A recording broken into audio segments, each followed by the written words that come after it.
episode 14 of not the Ascension. Hi, welcome to Roll4it, where favorite YouTubers and streamers get together to play some lovely tabletop RPGs. I don't know why I do that so fast. Maybe we can take our time, take a breather.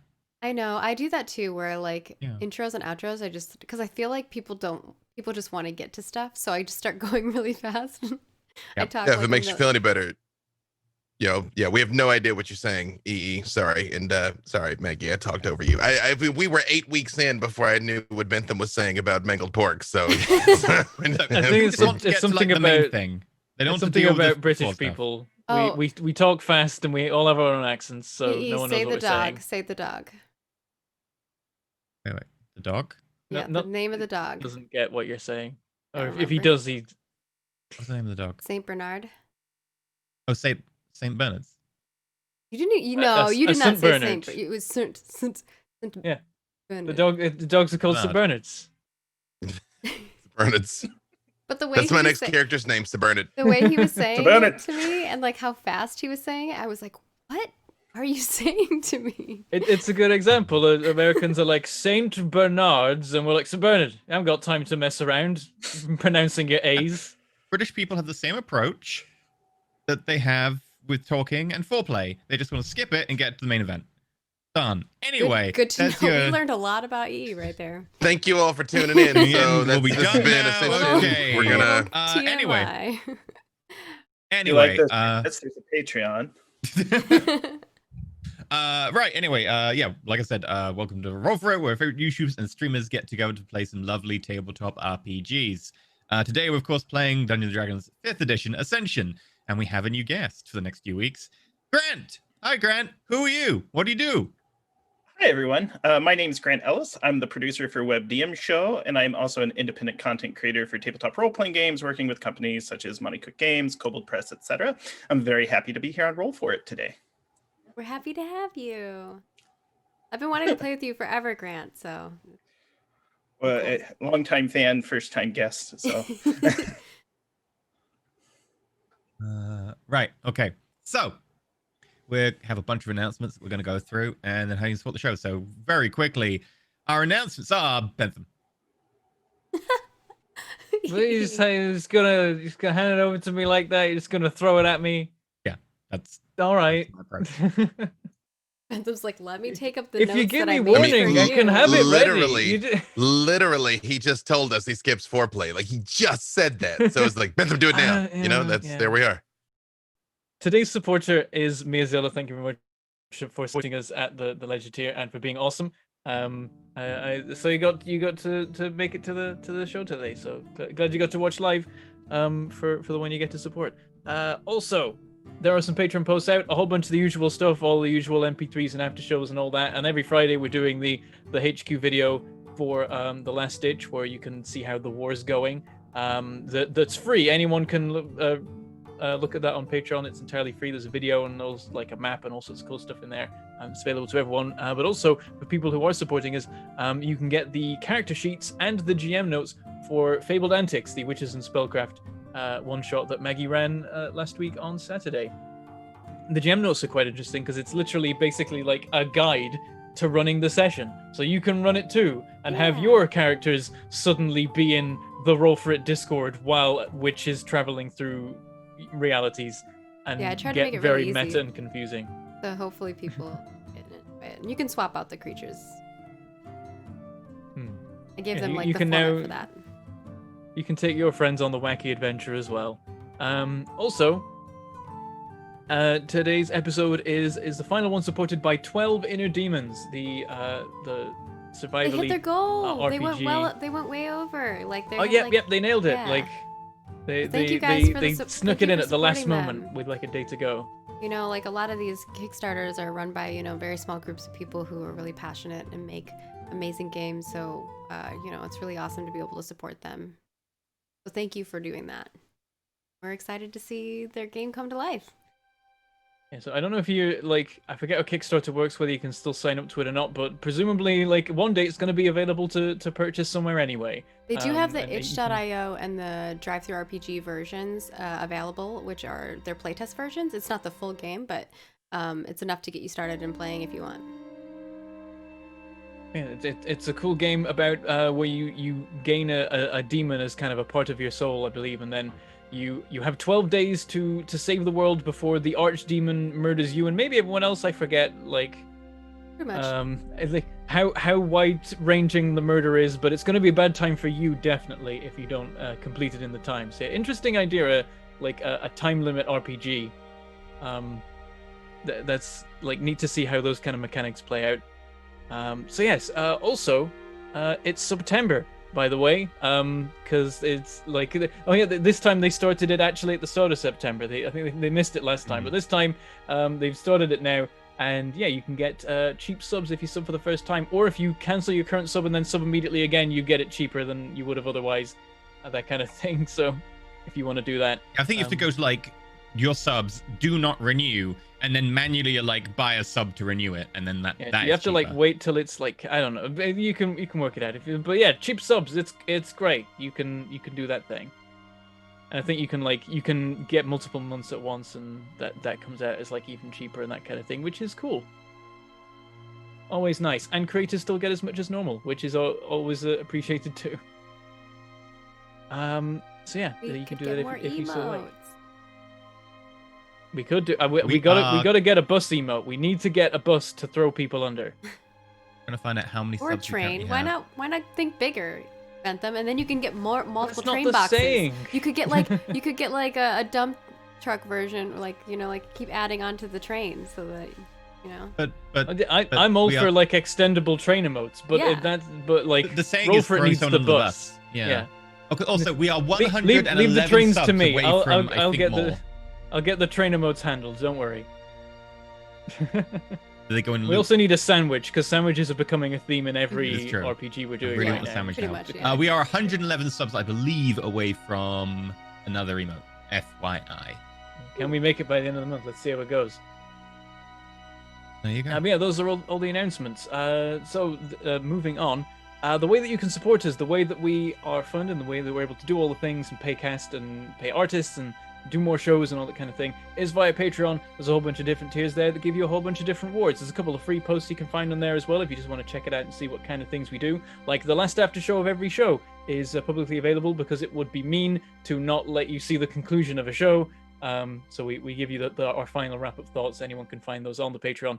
Or on our YouTube actually, but a bunch of other stuff on there too. Like randomly we put out wallpapers and stuff sometimes, and the HQ videos are all free. But as for things at the actual tiers, you can get MP3s of all of our shows, all the after shows we record after every single show that we do, where we talk about what happened in the episode, or we spend most of it talking about accents and random things like that. It entirely depends on the day. You can also get character sheets, behind the scenes GM notes and secrets. We've had a lot of stuff from EE about the various towers and the various monsters that we faced, like maps of all the cities and all that kind of thing. You can also submit names that will get used for NPCs. You can watch the admin recaps where we talk about the events of the previous month. Yeah, and those names, I have Roll4it. like a huge list here, and they're all now designated. I will, if I don't use someone, I'll end up like putting it back on the list. But I've basically taken every name from the list now to populate this town. There you go. Keep an eye out for names that So you've guys, recommended. it's time to showing just up. leave this village. I'm just kidding. Hey, Like, last week you murdered someone's named NPC. They named them, and then you murdered them. So that's It's like, there you go. our job was to deal with the bad thing, and that was clearly that thing we just did, and not the thing that just Yes, happened. the bad Let's go thing home. is dealt with. Yep, let's just get on the boat, go home, and never think about this again. And I'm sure it won't be fine, and we won't eventually see creeping darkness emanating from the north, slowly overtaking the universe. Totally. But anyway, you can also participate in once-monthly games being GM'd by a member of the Roll4it cast. Currently, we're doubling them up, so there's one game GM'd by Sheepdog, who is running The Last Ditch, where you get to actually affect the events of the show. And boy, did the last game, they did so well that Sheepy had them cameo in the episode, because they made major plot things happen. And there's going to be another one of those this month, and then we'll see what the other game is, so people have their choice. Other ways you can support us, you can become a Twitch subscriber, which gives you emotes and badges and immediate access to the VODs on Twitch, whereas normally you have to wait 24 hours for them to appear on the YouTube. And of course, September is the thing, so it'll be super cheap this time. You can drop us bits; they appear in the cup that is under E, and you can fill that with or empty it with whatever bits you see fit.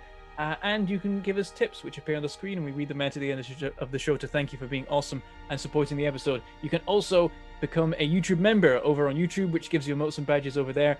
And being a YouTube member, a Twitch subscriber, or a Patreon supporter all give you access to our Discord. We can that's hang way out with too other much fans of power. the show. There he goes. He's got a new soundboard thing. And the moment he told me, that was the first thing I said, which he of course recorded. So You're predictable in a good way. he got me hook, line, and sinker with that one. But yes, where was I? Damn it. I'm a good boy.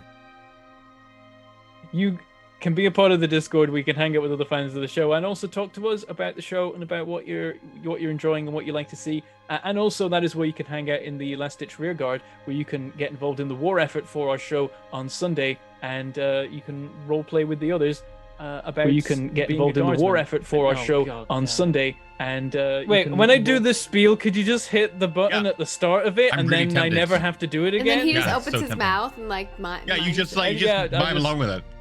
Or we could have a cameo from. Oh god, it's gonna be Yeah, one of that's way those too much days, power. guys, where you can get involved in the war effort for our show on Sunday, and you can role play with the others.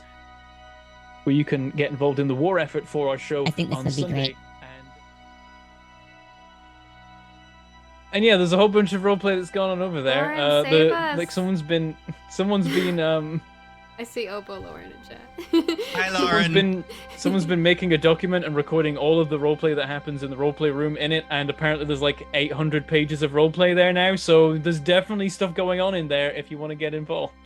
But yeah, other places as well is like just being here on Twitch, watching us on YouTube, commenting. We always appreciate. Tell us what you think of the shows there, and also on the social medias like Twitter and Facebook and all that kind of thing. And also tell your friends, bring them along, and they can enjoy this ridiculousness as well. At least some of it. Oof. Ooh. Okay. And that's the spiel. Okay, well, that's spiel over with. Hi. Right. In which case, I think we're good to go. So, carrying on from last week. Bentham. What happened last week? I just did 2 of the previous segments. Yes. Get someone else to do it. Well, I don't want to hear Gatton. Dave's perspective. Yeah. Dave, what happened last week? Well, we met with the wolf, and we found out that it had been betrayed by a vile shape-shifting priestess. We made our way back to town after engaging in some protracted diplomacy, and found a massacre where a majestic beast had been slain and then risen again as some vile creature. We did battle with the priestess and the once glorious polar bear. I fell victim to a vile enchantment and immediately attacked my friends upon our victorious overcoming of the situation that presented us. In the middle of it, temper fled, and we did only find one lone survivor, an anonymously handsome bloke that we felt the need to have a closer look at afterwards. I nearly destroyed everyone I love and now feel slightly sheepish about that. Also, Mecha Pietro was destroyed. So, And the sky with is that, falling. It's fine. Rest in did you? pangolin. Yeah. Did you want to have a go look outside, see what's going on? FYI, Temper's ring, she's not with you. Temper's ring is reporting that she's at 4 HP. Oh. That's probably a panicking moment. Yeah, because she wasn't before. Yeah, she suddenly drops down to 4 HP. Once I realized that they're all alive, I would go running looking for Temper. Okay. Yeah, I thought we were already at the edge because you described what we Yep. saw outside. Yeah. So. I want to just go back Yeah. a little bit so Grant can catch up. And as you Gotcha. go outside and you look into the sky, what you see is just constant, like, of muted, like, red lightning high up in clouds. It's very hard to actually see the flashes themselves. You just see kind of this muted glow coming out from below the cloud. And around the edge Going outwards seems to be this concentric circle of like a vague red tinted edge. It's just expanding towards the horizon. And you see the fading forms of weirdly shaped runes just disappearing into the clouds. Behind you, a very, very injured, blonde human, knightly looking gentleman gets to his feet. You look out the door, you see 3 individuals standing there, one who appears to be a tree, one who appears to be a half-elf, and one who appears to be a very, very short gnome. All looking up into what can only be really described as a vaguely apocalyptic atmosphere. The last thing you recall is a flurry of teeth and claws and something large and grey hitting you. As you look around, though, you do see several of your compatriots torn apart, and just a charnel house of blood covering ice in the opening of the crystalline temple. All right. I would mentally mutter a silent prayer for the fallen. There will be time to grieve for them, and I'll hold back tears, and I will assess the 3 individuals that have made their presence known, and ready myself and my bearing in case. I'm going to try to assess their posture. Are they friend or foe? I guess we have our back to him, right? I'm looking around kind of a little frantically. Like, do I see temper at all? Make a perception check. Yeah. Do I see any? What do I see beyond that? Like, I'm looking through the crowds. You see the mercenaries who are standing outside, all very concerned and worried. 21, and again got a 16. Temper is not in your vicinity. You are pretty certain of that. You see the mercenaries who are standing outside. All of them are still there. Yeah. No, finish your exposition. I'll just say what I want. Mercenaries who are all standing there looking very worried. They've all kind of fallen out of that actual like rigid line where they were protecting the temple and are all now conversing in small groups. There's several like people from the town, just citizens, just looking out from inside buildings who've stepped outside and looking up into the sky. And there are a few people very quickly like muttering under their breath, probably prayers or incantations of like hope or whatever. The atmosphere is that atmosphere of something bad's just happened, but people aren't sure what. So people are either worrying or looking for comfort or discussing with other people what the hell could be going on. I'll kind of turn to Gatton, who's probably next. Okay, go ahead, Gatton. No, I was just, I was gonna say I just stalk right back to those guards, the same ones we went past, and I'm like, where is our tiefling companion? She went this way and now she is injured. Okay, you walk up to one of them. I think at this point, like Varnon, the one from the inn that you talked to, the other, well, you didn't talk to, the other two talked to. You did. Probably pushes his way past them and goes up to you, looks up a good like 1.5 feet into your eyes. The pink friend. She headed down towards the dogs. I look at Like, Gatton and I'm like, do you think she would leave without us? I did make arrangements to make sure she would have safe passage. Let us look into this. And before I go to pick up Arena, and I stop and I say, how is Pietro? Did he escape his destroyed exterior shell? I'm like holding Pietro in my arm, like on my arms, and I like. Oh. He's okay, but I will have to try to make him new armor. I don't. Would you look?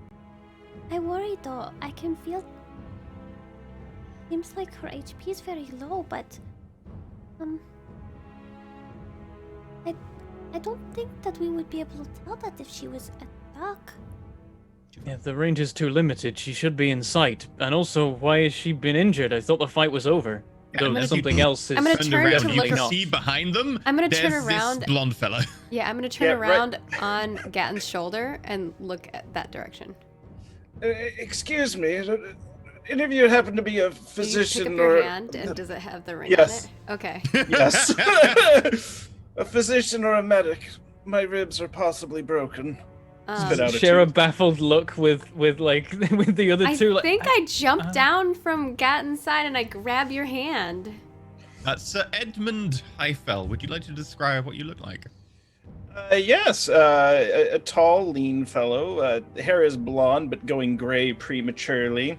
Um, uh, has the weight of the world on his brow, as if someone placed it there without his permission, but he wears it well.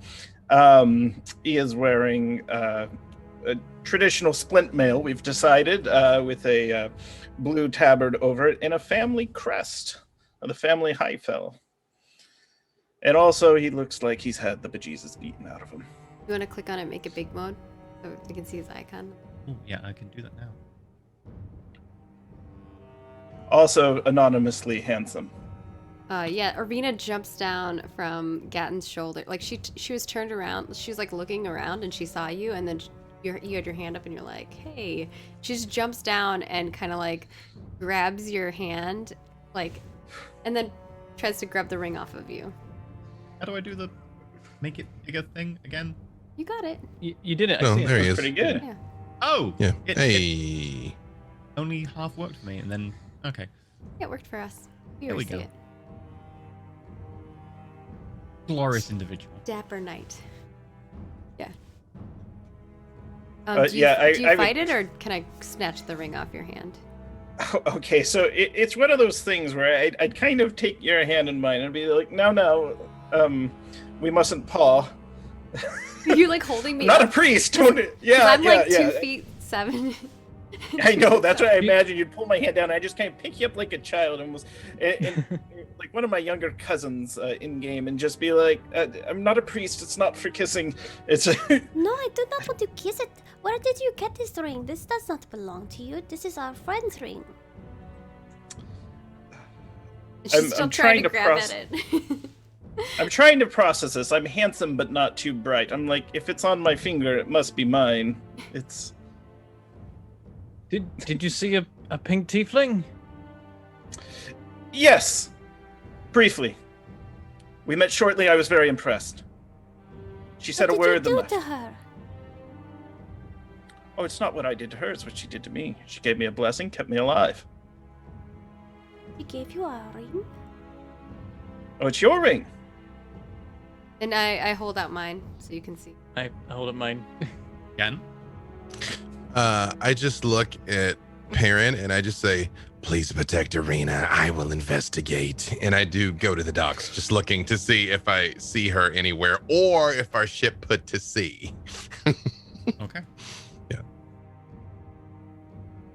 Yeah. In which case, we'll continue with the scene at the temple, since it'll take you, 5 minutes to get over there. I look up at the sky and I'm like, I mean, I wouldn't be too surprised if Tempra suddenly realized she had very urgent matters to attend to anywhere but here. Or if she recognized what was going on and went to get the proper help. It definitely seems like that lady in there was right, and we were too late to stop whatever she was doing. So, we may be way out of our depth here. I'm gonna kind of narrow my eyes and size up the motley two that remain before me. How long have you been in Andorra? Hey, I asked you questions first. I'll answer them. So, where did you get this ring? It was bequeathed to me by the late and great passing by pink tiefling. Temper, I believe you refer to her as. But why would I give this to you? I turned to look at. There's- I've turned around to look, and I don't see Catton anymore, and I just see Parrot, and I'm like, where did Catton go? At this He's point, heading to the you docks are to suddenly check her. aware Gadden died. He's at 0 HP. Oh, God. Did he? Avenge me, Rob. Okay. And then you tell me he's by the dock, and I'm like, Why would she give the ring to him? I look at Parrot and say this in front of him. I mean, perhaps as an indication that she was no longer of need of it, though she would also know that we can't summon one remotely. I suppose it sends a message. What are you attempting to summon now? Perhaps I can be of assistance. Maybe she wanted us to.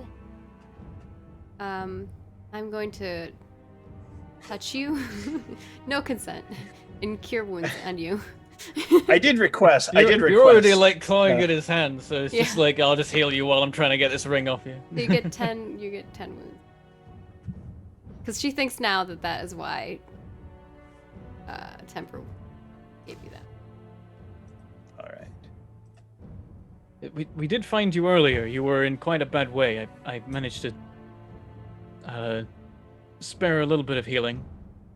Sorry, we I'm did afraid not I've got help you. nothing now, so it's up to the other two if they have any power left. Yeah, and I go up and touch you, and I say, as I'm like holding my hand on you and healing you, I say, I'm sorry we did not heal you earlier. We just did not know what was going to happen. We were just going room by room trying to see if there were any survivors. I have never seen something like that before in my life. It was horrible. I really kind of want to go. Edmund would at the horror and shock of the situation, would just kind of nod, for this is not the most horrifying scene he has seen in his life.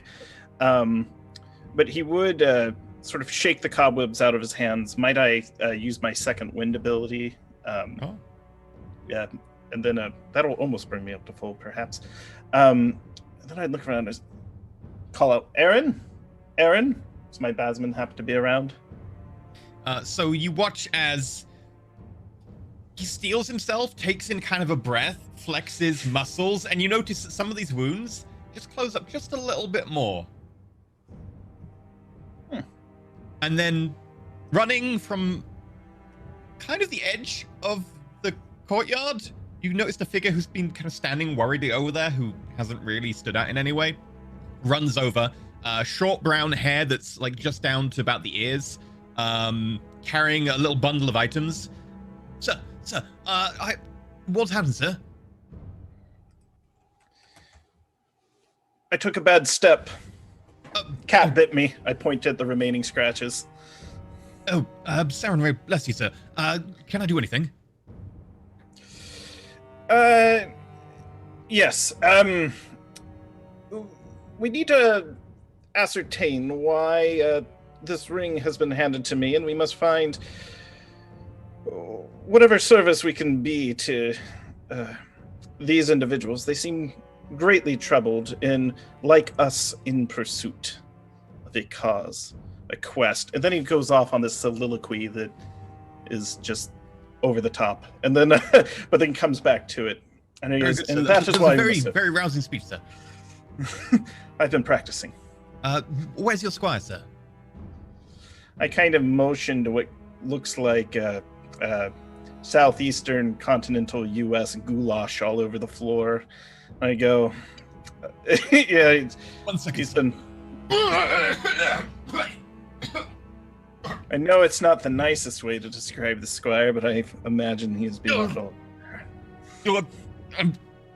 Very well, sir. Do you want me to box up the remains?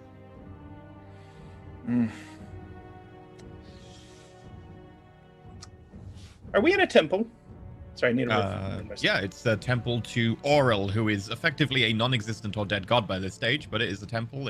Was a working temple. It's full of bodies now. it looks like a As this massacre. is holy. It's horrifying. As this is a holy ground and we are not ordained priesthood, best we leave it. Very well, sir. I turn to the guards and say, are there any surviving priests? There aren't in there. You don't need to bother checking. A few of them look at you, and Varnon just cuts across them and just says, and look, none have tried to get in the last 20 minutes or so. What was happening in there? It appears that a member of their number was intending to perform some sort of ritual. Unfortunately, we weren't able to interrupt them in time, and it seems that what they tried to achieve has been achieved. They have now been killed, but they have killed everyone who was in there in the process.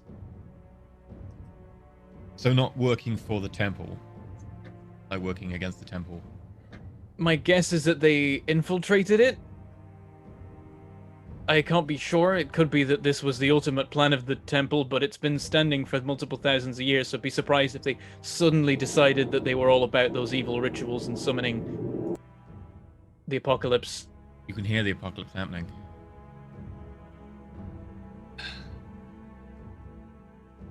New plan. Gadden gets on a boat and leaves. His planes are going over my house right now. You mean the It's apocalypse a- is circling over your house? It's a good kind of ominous rumbling to like indicate the sky forming into portals or whatever it's doing. Well, I guess there's no one to pay us anymore. If we see any of the surviving clergy, I'll let you know. We're gonna go back to the inn. Boys? Yeah, I'll get back. I need a drink. It may be good to keep on guard to a certain degree, if not for money, then for the sake of your survival. Fair enough. Something's up there and it's not nice. Same to you. Gathers the people and starts heading out. Marina's we're just gonna- been watching Edmund give this giant speech to his person and watching the other guy go barf. We're gonna just hop over to the docks. Gatton, you head down towards the docks. You can see two small fishing vessels and the much larger form of the Achillean, all at dock. The Achillean only got here, like, I want to say about 6 hours ago or something, so they're still unloading a little bit of cargo here or there, but most people are just not on the ship. They've just taken shore leave straight away. Oh, the ship's still. I just look at, do I see anybody who looks like they've been camped out, like a fisherman or a shop, or anybody You from probably our see, crew? like one of the Warforged on the deck, along with Captain Frostbrook. I would just go towards them and I would just say, did either of you see Temper come through here?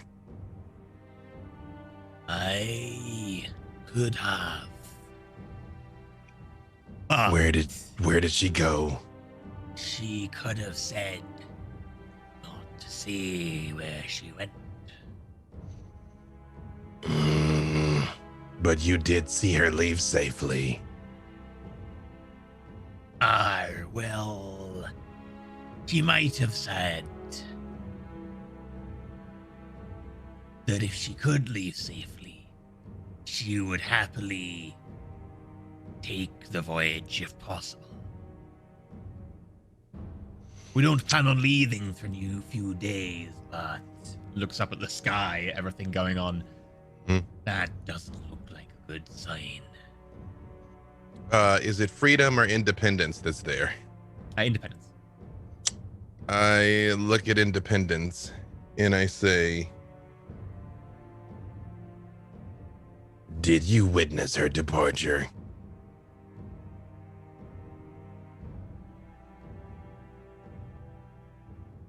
I think with the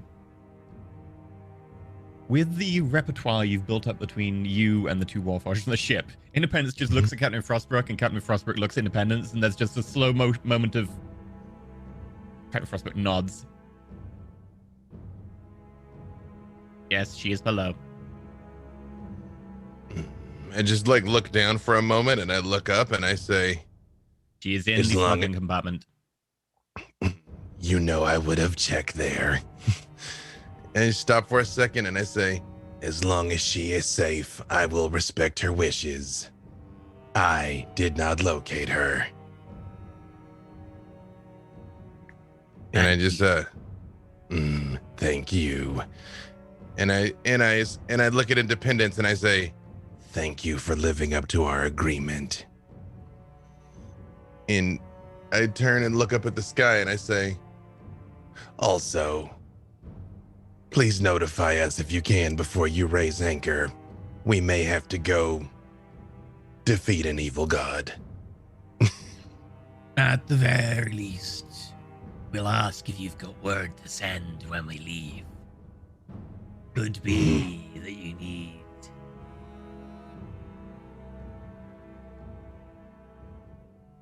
a bigger weapon. I pull out the reaping blade. I'm like, unfortunately, this is all I have.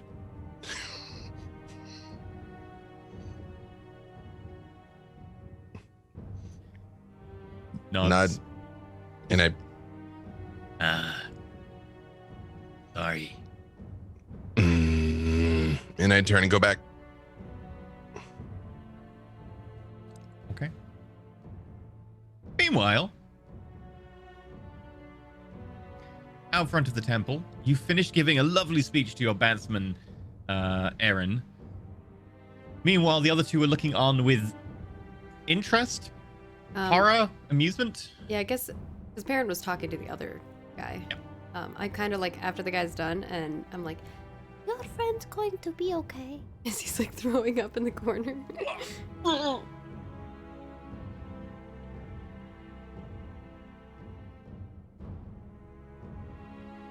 I'll give you an honest answer. I certainly can't say.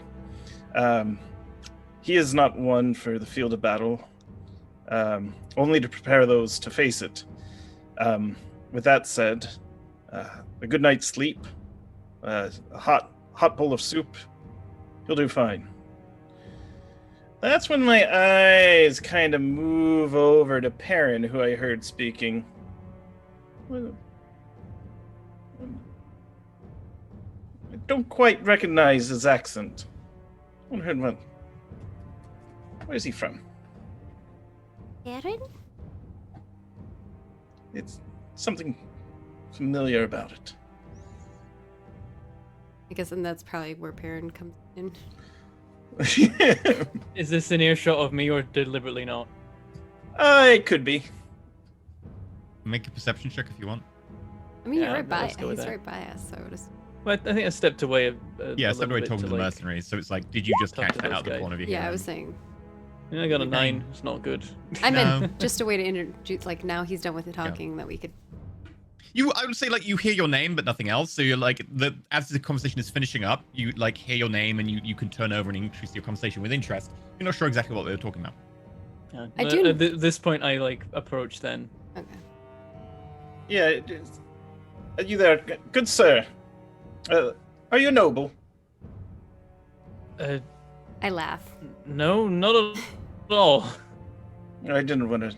I suppose I you. can take that as a compliment, maybe. We just wanted to make sure I addressed you with any proper formalities. Are you a noble? I guess Arena asks. I look like I have. Sir, may I announce you, sir? I kind of motion and step back and go silhouette. Introducing Sir Edmund Highfell, Knight of the Empire. Oh, I want you to do that whenever you introduce me now, babe.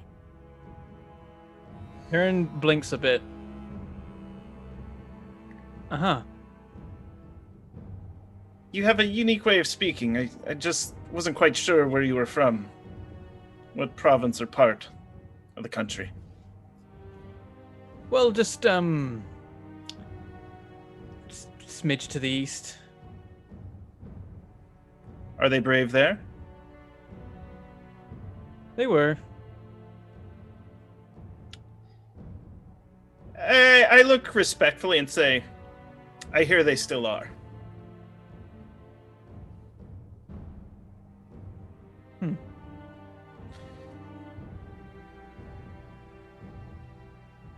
Well, Right. I spoke to the guards. I'm not sure they're going to be of much use. It seems they were being paid by the priests here, and now that there are maybe none of them, I guess I'm still hoping that maybe there was one of them on holiday or on mission, if they even do that at this point for this god. There might be someone to look after this place, but as it is, they don't have financial support, and so they may not bother to do much guarding. And if this place has ever needed guarding, it's right now. What At do you some think's point, I going feel to like this come is up? going to progress. What do you think's going to come out of that? Like at worst, it's gonna be a portal to hell or something ridiculous like that. In which case, I would have to say go for the boats because we can't deal with it. Maybe the place is cursed now. Maybe all the animals will die and all the crops will fail if they even manage to grow anything out here. I could ritual cast detect magic. Would that let me know what kind of magic that is up there? Or am I too far away? You're too far away, but it might be a pervasive aura. It depends. Like, it could be an effect that is encompassing the entire region, or it could just be a thing in the sky. So if you use detect magic, you might be able to. Mhm. I mean, it's a ritual, right? So you Yeah, can cast it it's in a 10 ritual. minutes. Yeah. Start casting it. Yeah. I kind of look up and I say that, and then Marina kind of like takes out these tools and starts like, looks like she's making something. You don't know. As you're like fiddling about, like actually doing magic, like Perrin's just like hands on hips, like it could turn everybody slowly evil. It could like mutate everything here. It could just mean the sky's red forever. That maybe it's just that. That'd be nice. I don't think that's what. He said Probably something. not. He said that we were too late. She referred to a group of people or something, didn't she? She said they're coming, I think. So probably some kind of portal. I hope Or maybe the dead Streetfuck will is not rise. coming out of that portal. That'd be nice. I feel like, as lovely as it would be for the evil witch lady to have been summoning Streetfuck, it's probably not true. But you never know, he might fall out of the next portal that gets opened up in the area. It would be nice.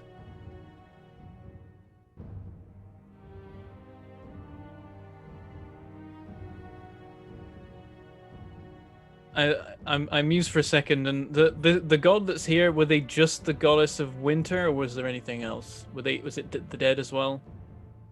Winter, primarily.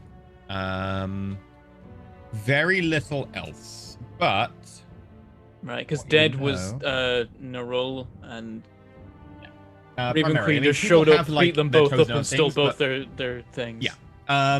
Winter, to an extent, water, storms, air, but nearly primarily just winter.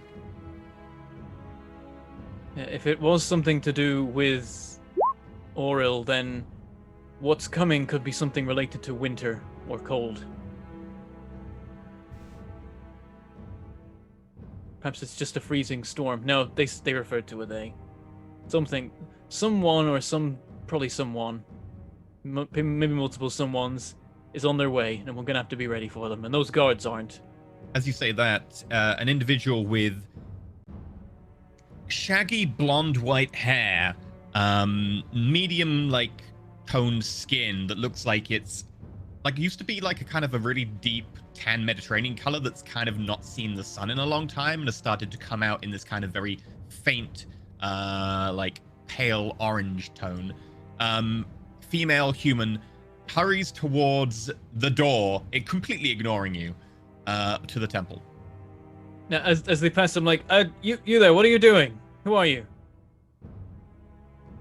I am going into my temple. Who are you, and what are you doing in my way? You're a member of the priesthood? Gestures at her clothing, which now it catches your eye, is still a little bit covered in snow, so it's hard to tell, but it's actually just a white cloak with blue piping around the edge. Like, that's good news. The knowledge of old gods should not be forgotten, even if Does those it gods look are. like the person? It looks like the priesthood of Auril, which they all wear that cloak. Yeah, they're like. Yeah, but there was someone that was in the woods. Well, it was probably the lady we killed. She can transform. I continue. What do you plan on doing in there? It's a bit of a mess right now. So I was told by those mercenaries I need to attend to my duties as a cleric of Auril. I need to clean the place up, and we need to get things back in order. Has this person seen the inside yet, or are they about to like open the We're door? about to open the door. Like, I it's kind of just advise- ajar at the moment, so people can't really just see in. I advise you steel yourself and perhaps even look for a seat. I'm afraid you've lost many friends today. I have seen many terrible sights beyond which you will have in your short life. Goes to the door. I don't say anything.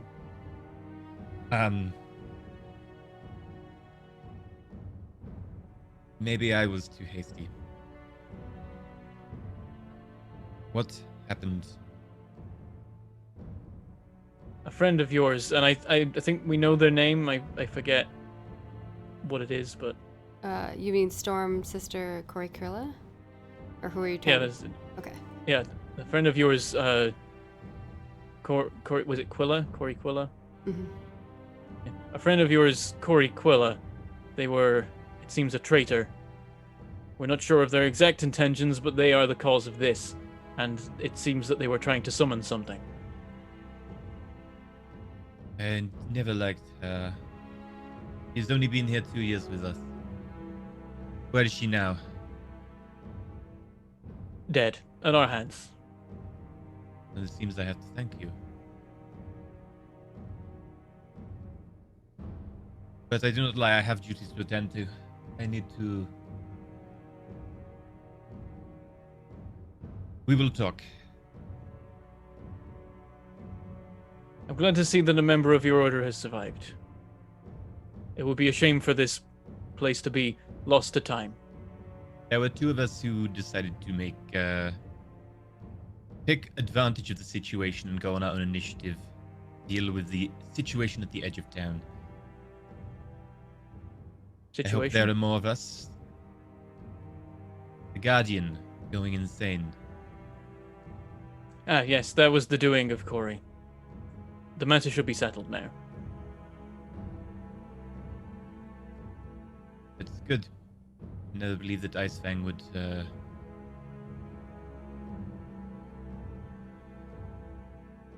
What is your names? I would know them. Perrin Velderel.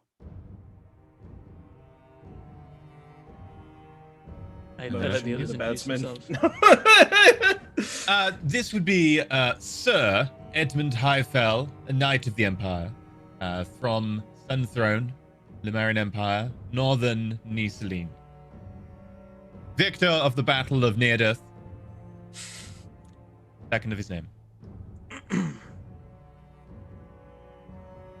Like, up till that point, Perrin was rolling his eyes. At that point, they widen. And while your eyes are widening, Irina's just like, I'm Arena Cocktail. actually, no, she like looks at Perrin because she asked Perrin before, like, can you introduce me like that? Perrin doesn't notice that the Arena's. He is looking. You at do the Edmund. distracted boyfriend meme. You're just looking at Edmund. She's looking at you. Yeah, that's what's happening. Courier, I want that meme now, please. And when she realizes There's that an intense moment. It's like you cut to Perrin and like the music changes and the lighting and it's like dun dun dun, and then it cuts to Arena like Perrin. Yeah, that. And then when Perrin doesn't say anything, she kind of like huffs a little bit and she's like, I'm Arena Cocktail. And what about your friend? You notice that at the edge of the square, Gatton is trudging back through the snow. Oh, that is Gatton. Very well. I will attend to matters inside. We will talk more. Closes the door and there's a resounding. and then you just see like Pietro kind of like peek out of her hood and she's like, I think she needs to know that you're there. It is better that she doesn't. What if she wants to eat you, like Streakvagon? Yeah, exactly. See, forest gnomes can totally tell what small animals are thinking. It's about this time you finish your ritual. A little bit delayed by speaking throughout it and having to re-go over lines, but you eventually get it to be finished. And everything within 30 feet of you. So you notice firstly that the crystal temple is like covered in magic. There's so many things going on there, mainly abjuration. But also there's an effect everywhere now. Something in the air that you can just faintly see, like glimmering red crystals just in the background, constantly just filling everything with like a haze. And it seems to be abjuration. I will relay this to everyone who's near me. but primarily speaking to Perrin. And then when Perrin doesn't seem like he's listening to me because I'm like, Perrin, you okay? Sorry, what, abjuration? Yes, there's some weird thing coming from. It's touching everything. I'm Something's worried. being negated, prevented? Perhaps there was an effect here before, which is now being blocked.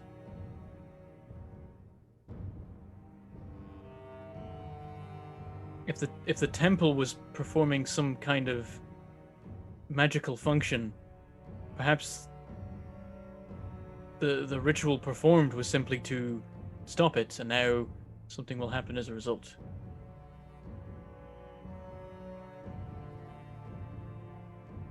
I don't know.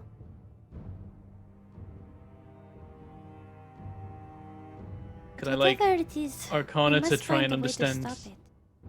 yeah, can we figure, like, is there a way to stop it? Close. Like to. I just want to like better understand abjuration and what kinds of. Okay, you want Like, more magic information it can- abjuration? Sure, make an Arcana check and I can tell you I more. mean, I understand Uh, what abjuration is, so. What would you like to Arcana for? I think hers is more like I saw like they had the pedestal, that there was some kind of like ritual or summoning thing that was happening there. Figuring out like what kind of things would normally stop something like that from, or like, you know, a spell that would turn it or revert it. Perrin, abjuration is the 11. preventing magic. It's about preventing stuff or stopping Yeah, stuff I got a or 6. negating I learned stuff. nothing more than like the basics. Exactly, I'm giving you the boilerplate. Arena, 11. Probably stopping them finishing the ritual. That would be the only way that comes to mind. Also, really high level dispel magics, depending on what this is, but it depends what it is. Dispel magic only works against most normal things. There are certain esoteric rituals and stuff that are resistant or harder to undo. Like you have to like pull a thread, but you don't really know. With 11, it's like you're grasping at straws. This is beyond. And I don't know dispel magic standard. yet, so. Yeah, this is That's also a high level beyond spell. like your knowledge. You're kind Level of 3. theory crafting here because this isn't a normal effect that you know about from how No. the towers work. So. Yeah, so I guess I come back with kind of like explaining. Oh, you would know that. Pretty certain at a guess that the slaughter inside the temple and then the very ritual like murder of that guy probably powered by like death. Yeah.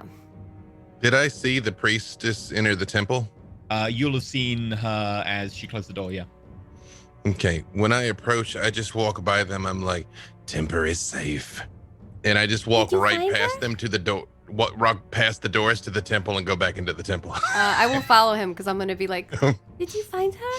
and I'm going to follow him unless he stops. As you're about to open the door, your hand is like literally on the door to open it.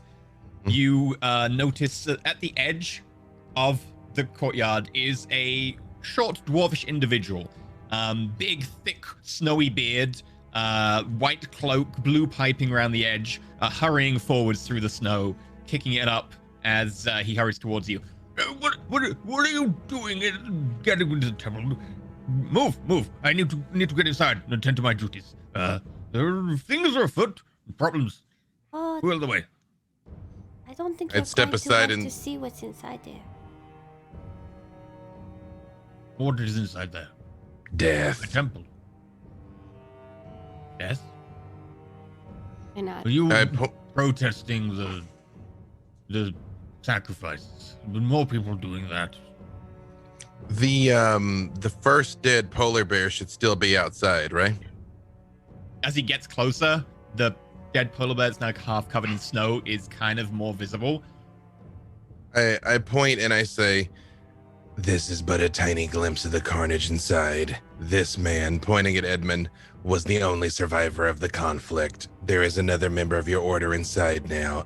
We must speak with her again. Who is inside?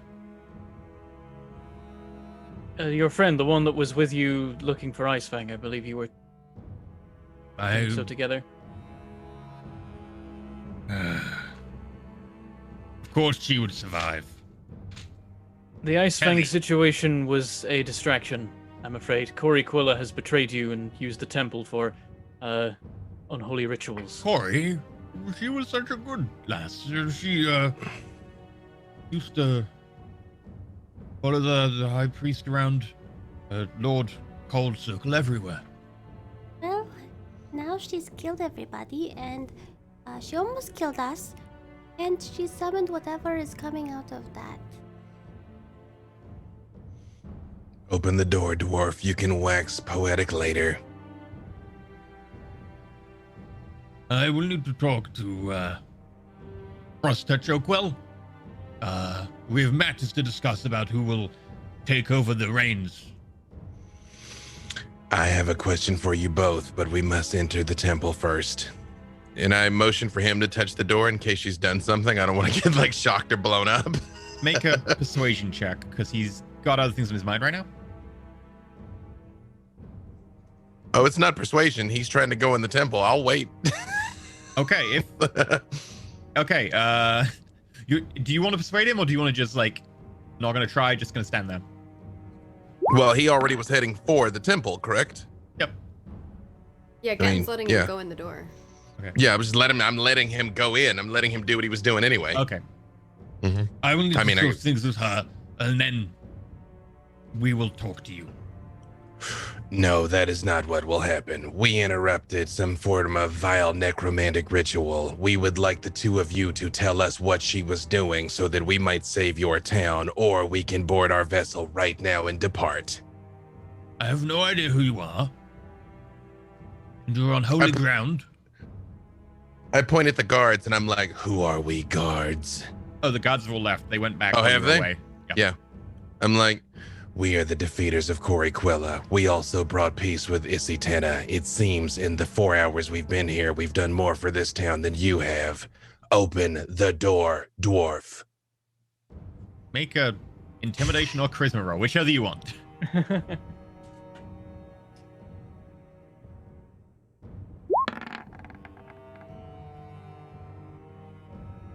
And I have lived 200 years here. While he's I've talking, I guarded open the this door. temple. I literally, like, when he starts monologuing, I'm like, boom. And you. I will be summoning you presently.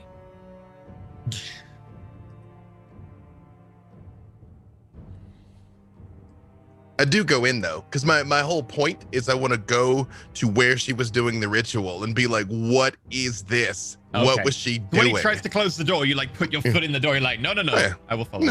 No, we're not. No. Hey, because we all got to go in when it was like a horrific horror movie inside here, and now they're like, ooh, you're not allowed, sacred ground. Nah. I go right back to where she was doing the ritual. I think he's going to need to make an initiative roll versus you, because there is a moment where he hesitates, having not seen the inside, where he will hesitate. So if you want to make quick initiative roll. Let's see. Oh, he did not roll well. You know, stop jinxing it. Yeah, there's still a chance you could roll. Actually, that's I lower know. than that, because I rolled the wrong thing. It was a 5. Oh. You know, there's always a chance I'm slower. That's it. Roll20 has conditioned me to know it can always be lower. 12. As he like goes to like close the door on you, you just push your way in before he can like fully close the door, and you get straight in. He closes the door. You need to go outside. The temple needs to be cleansed. Yes. And I point at Edmund again and I say, there is a witness to what happened. And I continue walking towards where we fought her. Gatton's inside and we're outside now, right? Yeah, he'll close the door, but Gatton will have got through. I'm just standing outside as the door closes, and I look back at Pear and I'm like, But they're not going to stop him. Maybe we should. He's go right. help They him. shouldn't mess with the altar until we know what happened there. Maybe we should go help. Sometimes he tries to act. Yes. I wait for a minute till like they presumably clear the door before we just walk in. Okay. So Gatton, you're facing off with this irate dwarf. You can see he's like, how dare you? Like veins are throbbing on his neck before a shout from the other end of this large entrance hall. cross-touch tomb. I was wondering when you would show up. We have a trespasser. Can we deal with this? We can deal with this now. He's part of the group who apparently saved what remains of this temple. We will deal with this behind closed doors, as we always have done. We will deal with this now. It needs to be dealt with. No one else. Just this one, then. Yes, that is acceptable. Gatton, would you follow us? I do look back towards the door, knowing that they're coming. Within a minute, I go through. Okay, so I you will emerge try. at some point. You just go up to the door and... Not opening. So Ah. I would be pounding on the door. Now, question out of character for a second. This is the Crystal Temple, correct? Yep. My family's property was stolen from here, and I'm here on official Highfell family business, complete with my, I'm not going to call the party my retainers, but seeing how the rest of them are dead, a knight typically has 3 people to come with him. Single retainer now, yeah. Well, I take a new squire and Perrin and Adira are not. It's just it's pretend. You don't have to take the old. He's only got 14 hit points, parent. Kill him. I've only got 14 hit points. I back up to 24. Yeah, I'm losing right now. From the rings, I'm worst off currently. I mean, it's one of these things where it's better to tell an honest lie or better to tell a lie and risk hell than to prevent you from completing your quest.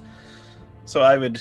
But by the way, if you didn't know, Edmund can tell the health of the people around him. It's like a vague sense that translates out of game as the health points. Yep. Okay. The ring connects to the 3 others who you've now met, and you can know what their HP is vaguely at. Yeah, Arena's fine. Gatton's got a scratch, and I'm kind of battered a bit. I would attempt to be a modest deception, but I think I'm well within my rights to investigate the scene. Our property was stolen from this very building. Make a I promise to stay out of the way. persuasion roll as you make this argument to the door. Yes. Open this door in the name of House Highfell, lest we smite every last one of you. 21. You shall pass. You think the door's just going to decide to let you, and then You have this conversation. Keep going. This is outrageous, withholding me from my family's property in the name of my ancient fathers and mothers and sisters and brothers and all siblings. Pound. Your family's property? What was stolen? At this point, cutting to the inside, Ancient. Gatton, the 2 priests with you suddenly get a slight faraway look. Oh, you should probably let him in. He's been here for weeks. He won't stop talking. Yes, he also works for the Lemurian Empire, and I would rather not that they came here. Oh, very well. Goes back to the door and he just grabs up, and part of the door crystal I'll blow my forms into, Lemurian a handle, night whistle. just opens it. You may come in. Follow. Come on. You and your squire. A bit old, But- squire. But by the time they've opened the door, Perrin's definitely face palm and also just looking pointedly at the back of Edmund. You had. Thank you. I know. That's- You had 3 retainers, didn't you? 1, 3 retainers. 2. Oh, there we go. Okay. There had been some reassignments. Yeah, when he goes 1, 2, and points at us, I go 1, point at the dude that's actually with Edmund, and then I go 2 and point at the viscera in the middle of the room. Oh no, my goulash.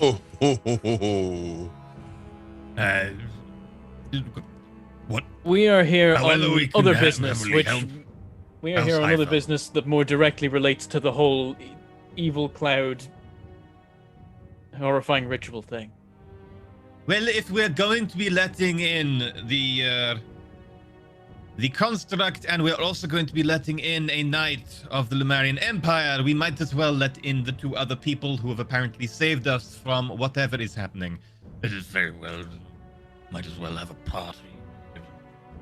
I think Come the on best in. way to approach it right now is that 6, 7 heads and a pangolin are better than 2 in dealing with whatever.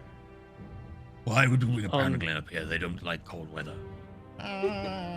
Pietro peeks his head out.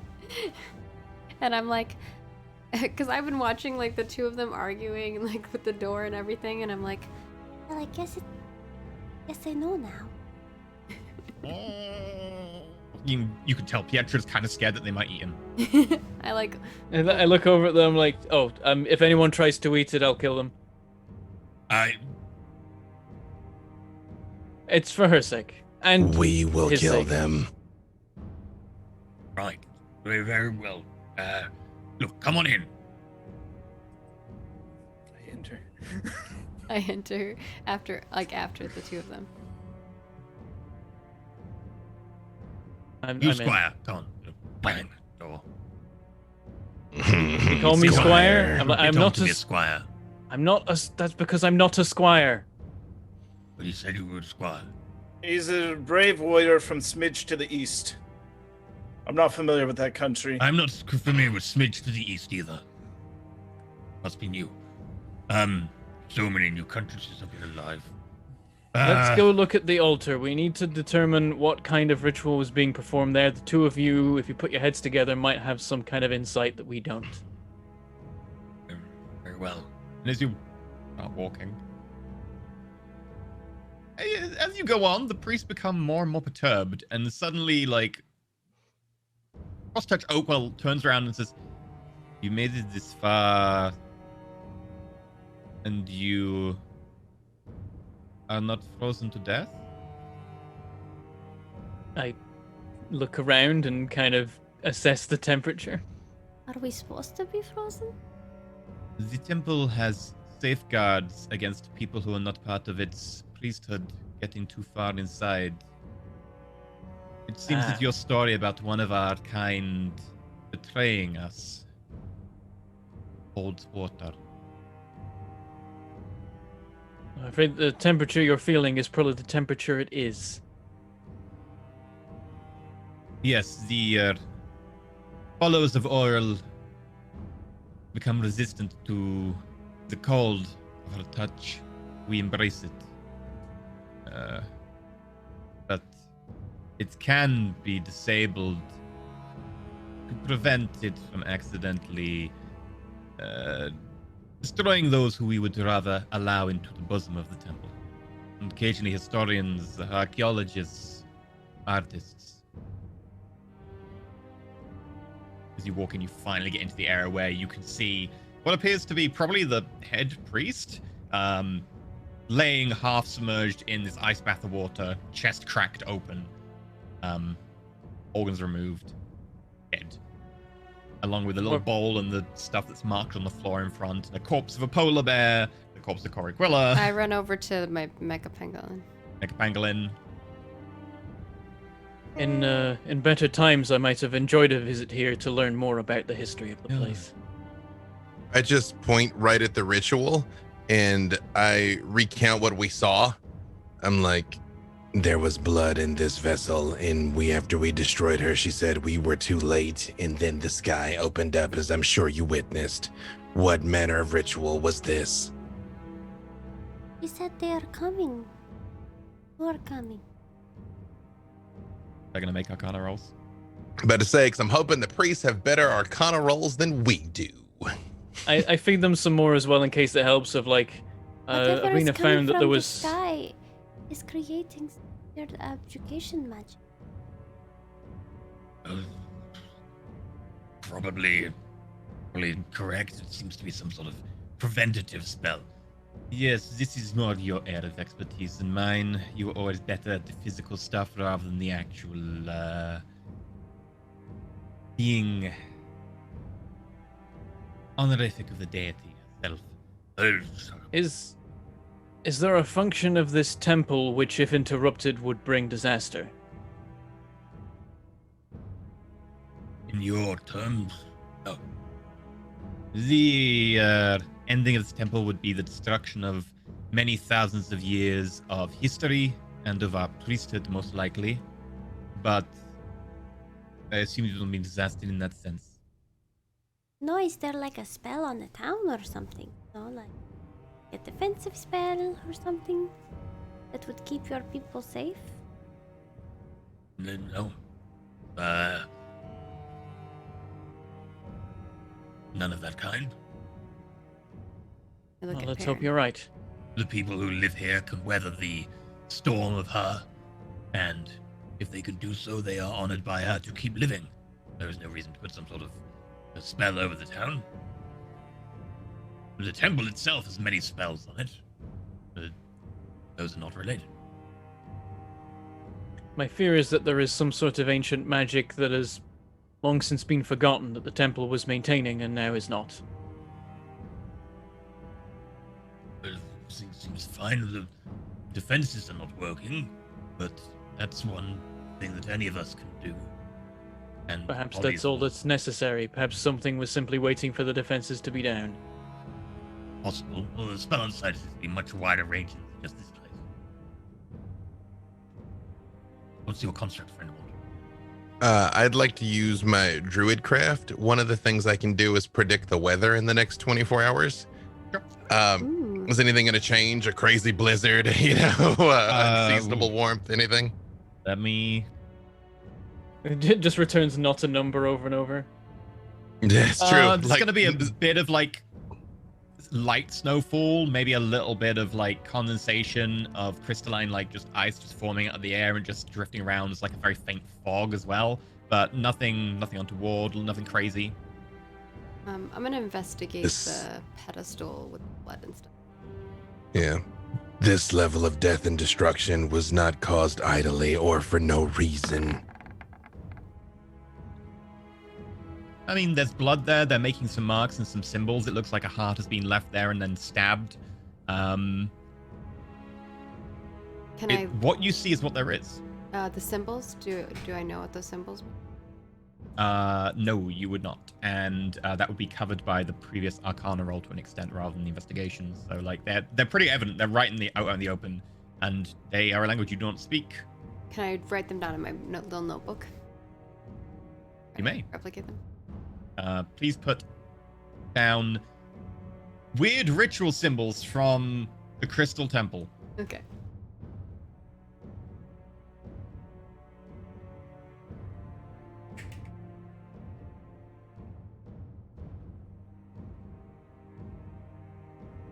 You may take the body of Storm Sister Cori Quiller away if you wish.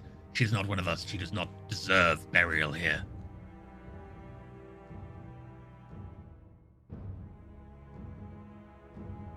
With your permission, might we rest here for the night?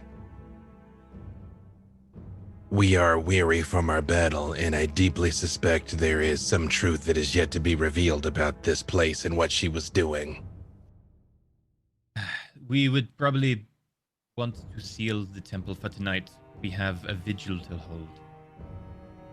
We can recommend several inns if we need to for you. But we will be wanting to ceremonially rest our dead, which is an issue for us alone. Acceptable. One question. Did your goddess, by chance, have any nature-based rivals? Cori Quilla was capable of similar feats as myself, based on the natural path, which is quite different from this one. We have many in our circle who take the form of different animals from the Winterlands, those who are accustomed to her touch. The rivals of Aurel have been quiet for many, many years, as she has had a diminished presence in our side of the paradigm. Just for Lark. Oh, sorry. But Potentially, it could be any of a number of people. Historically, her and Shar did not get along, but the Shar is not particularly nature-based either. Just for a lark, before I accept this, I'm gonna insight check to see if I catch anything that's being hidden, or feel like something's being hidden. Oh, that's not terrible. Doesn't seem like they're hiding anything, but it seems like they are both very tense, and they're both very tense both towards you as a group and towards each other. And that your presence is not helping, and you're getting flack because of it. Yeah, no, this is a whole thing. Yeah. You can definitely tell that, like, apparently they're just the two of them left, and you heard both of them referred to as Frost Touched, which means that they're both the same rank, so presumably one of them needs to now be in charge. So probably a power struggle is going to ensue, and they're taking it out on you because you're here. I just reach down and pick up the ruin of Mecha Pietro, and I just look at the two of them, and I say, I believe she would be the more capable high priestess. And just turn and look at Arena. Arena kind of looks back and forth. When like, we are done. We might take longer. The bodies of many. We need to clean them. You just stop bickering.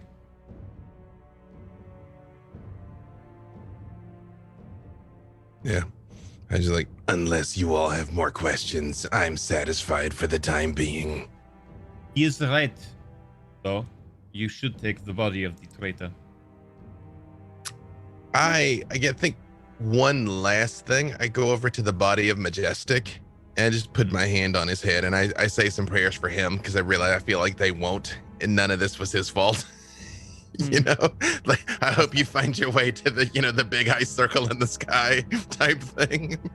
Poor good polar bear. The majestic bear. He was the bestest boy. He just wanted to be majestic. He chained up most of his life and then zombified. He deserved better. They've now said twice to take this body, so I just look down at it and I'm like, Perrin, you are the expert on religious matters. Should we take this body or leave it to its fate? I guess I could make a religion check. Sure. It'll be a bit harder because Auril is something that you will not find very commonly on the mainland. Yeah. I don't want to. Well, I mean, already it's like body. I don't They're think a we would bad want to give them person. I don't think we would want to give them an oral honoring kind of burial anyway. It would be like, how do we not disrespect Oral in disposing of this person? You take it outside and you pee on the body. I mean, she's a necromancer. You already know what I'm gonna do. So 11. You wouldn't know, but from what you've seen around, it seems that there's some sort of vague honor or understanding in freezing and failing to attempt a thing, but still maybe trying to attempt a thing. So possibly the fact that she's in the temple, which is divine ground, is probably just bad anyway, since she's a traitor. It's hard to tell, but So we should try to freeze her or not try to freeze her. don't freeze her. That would be something to do with Auril. And they're just saying, like, get rid of her. We don't care. She's not related to Auril. She's not this holy ground. Just take her away. We don't care what happens to her. Yes, So burn her. Just kidding. Yeah, so like we just start picking up the corpse. Like, I don't want to Corpse goes bing. burial. It's like, I guess we'll take him. Freezing is not fair. Burial doesn't seem fair either. They're kind of terrible. They both look at you, just a little bit confused out the corner of their eyes before getting back to bickering. We gotta do something with it, and it shouldn't be nice. One other thing, you two, make sure to secure the support of the guards. They're currently of the mind that their service is over, but of course, if there are still members of the temple alive and you still have access to the means that the previous members do, you can keep them to hand, which you may need. What got it, man? Ah, you never hired any guards. Why would we hire guards? We have the temple. Corey hired the guards. They weren't really. I'm doing afraid our anything first anyway. impressions of the temple were somewhat different from the truth, thanks to Corey. Right. Well. If you have funds to hand, there is a band of guards in town. Just if you happen to want extra martial support in a time when it's quite likely. Obviously, we've got money there. That money is for other purposes. We can spend the money. Stop bickering again. I look around at the scene. Most of your purposes have changed now. You may want to reassess your priorities. Survival is the most important one immediately. Completely ignore you at this point. I shrug and start carrying the body out. Like, go and help me with this. Yep, I do.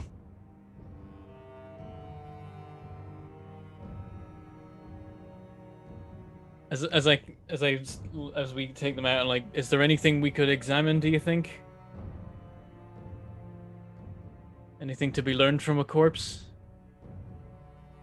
That is not really my.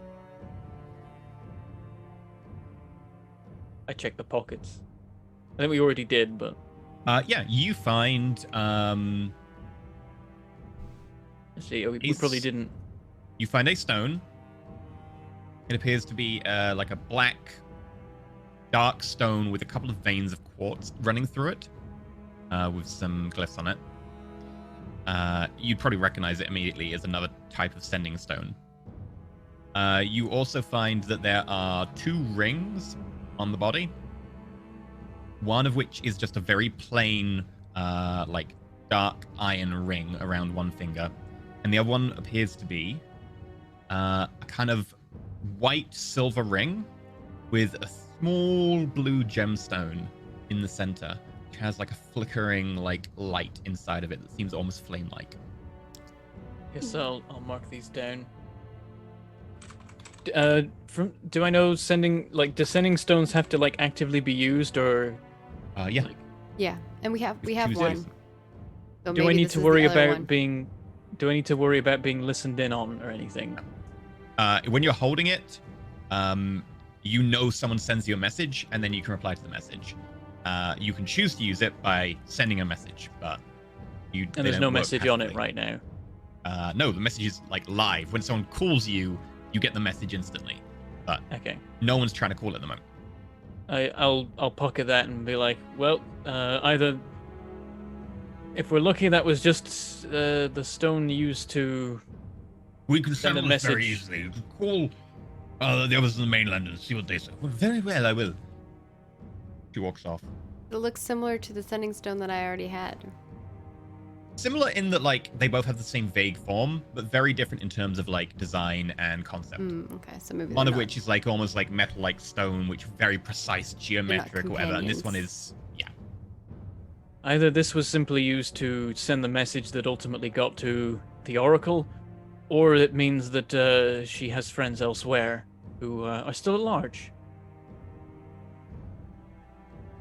They may realize that she is that she has been dealt with by us.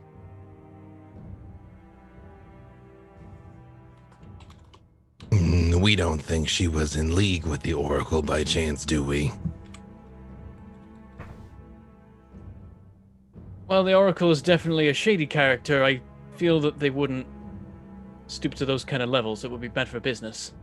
Yes, and it would have been risky to bring us here, especially considering it resulted in her death. Well, we were here to do them a favor. Tooms, the stone is not working. What do you mean it's not working? It is not working. Have you used it already? Maybe someone else used it already. I would know if I someone grabbed used the- the stone already today. I grab the stone in my pocket, back out of my pocket. When I touch it, does it say there's a message? No, the message is alive, by the way. Yeah, like, when- if you're it's holding the live. stone, It's like when I- someone like the stone I calls had and sends a message, you before. get it instantly. If you don't have the stone, I thought on they you, were like the trying in message- that moment to use, because they have a No, stone, they're right? And talking in the background. About, they already mentioned that the priest would have a stone. They're talking in the background about something completely different, and it's not referencing the stone you're carrying. I thought they were talking about a stone, though. They were. Yeah, so I thought like that this they're could not be talking the about other that, yeah. stone to the one that they were using. Nope. You didn't get a message. If you did get a message, it would go like this: "Hey Bentham, the stone's got a message on it, and it's been sent to you. This is the message." You become aware instantly, like it's live almost, except it's But I wasn't a set touching the message. stone before. I thought I needed to. You just need it on your touching. person. Okay. Right. So I will just know if someone does it. whether Yes, I've got like it I have in my hand or whenever not. someone's messaged the stone that I have. You're gonna get so many like just one ends of a two-way telephone where it's just gonna be like to all your enemies. They're just gonna query up to be like, "I will destroy you." It's very nice, thank you. You up? I sure can keep moving. Now I How want to do- like prank call people, but with like D&D like monologues. Like sending, you can send this message. Okay. Behind you, they're having a quick discussion about the proper use of a sending stone and how it's you probably just used it wrong. I tried to send the message and it would not go through. You can only use them once a day. It is not being used today, I can tell. It is just not working. What do you mean not working? It's just not sending. It's a sending stone. It's meant to send. I know what the sending stone is. What are you talking to me about? I know how the stone works. And they're just constantly having this very loud and irate shouting match as you were getting further away. Like, I probably yelled back, you should probably stop blaming each other and blame, the evil person who was just in the temple. She is dead. What is she? What is it? Maybe abjuration effect would stop certain things. It could be. The effect outside could be what is causing a problem. Have you got a sending stone?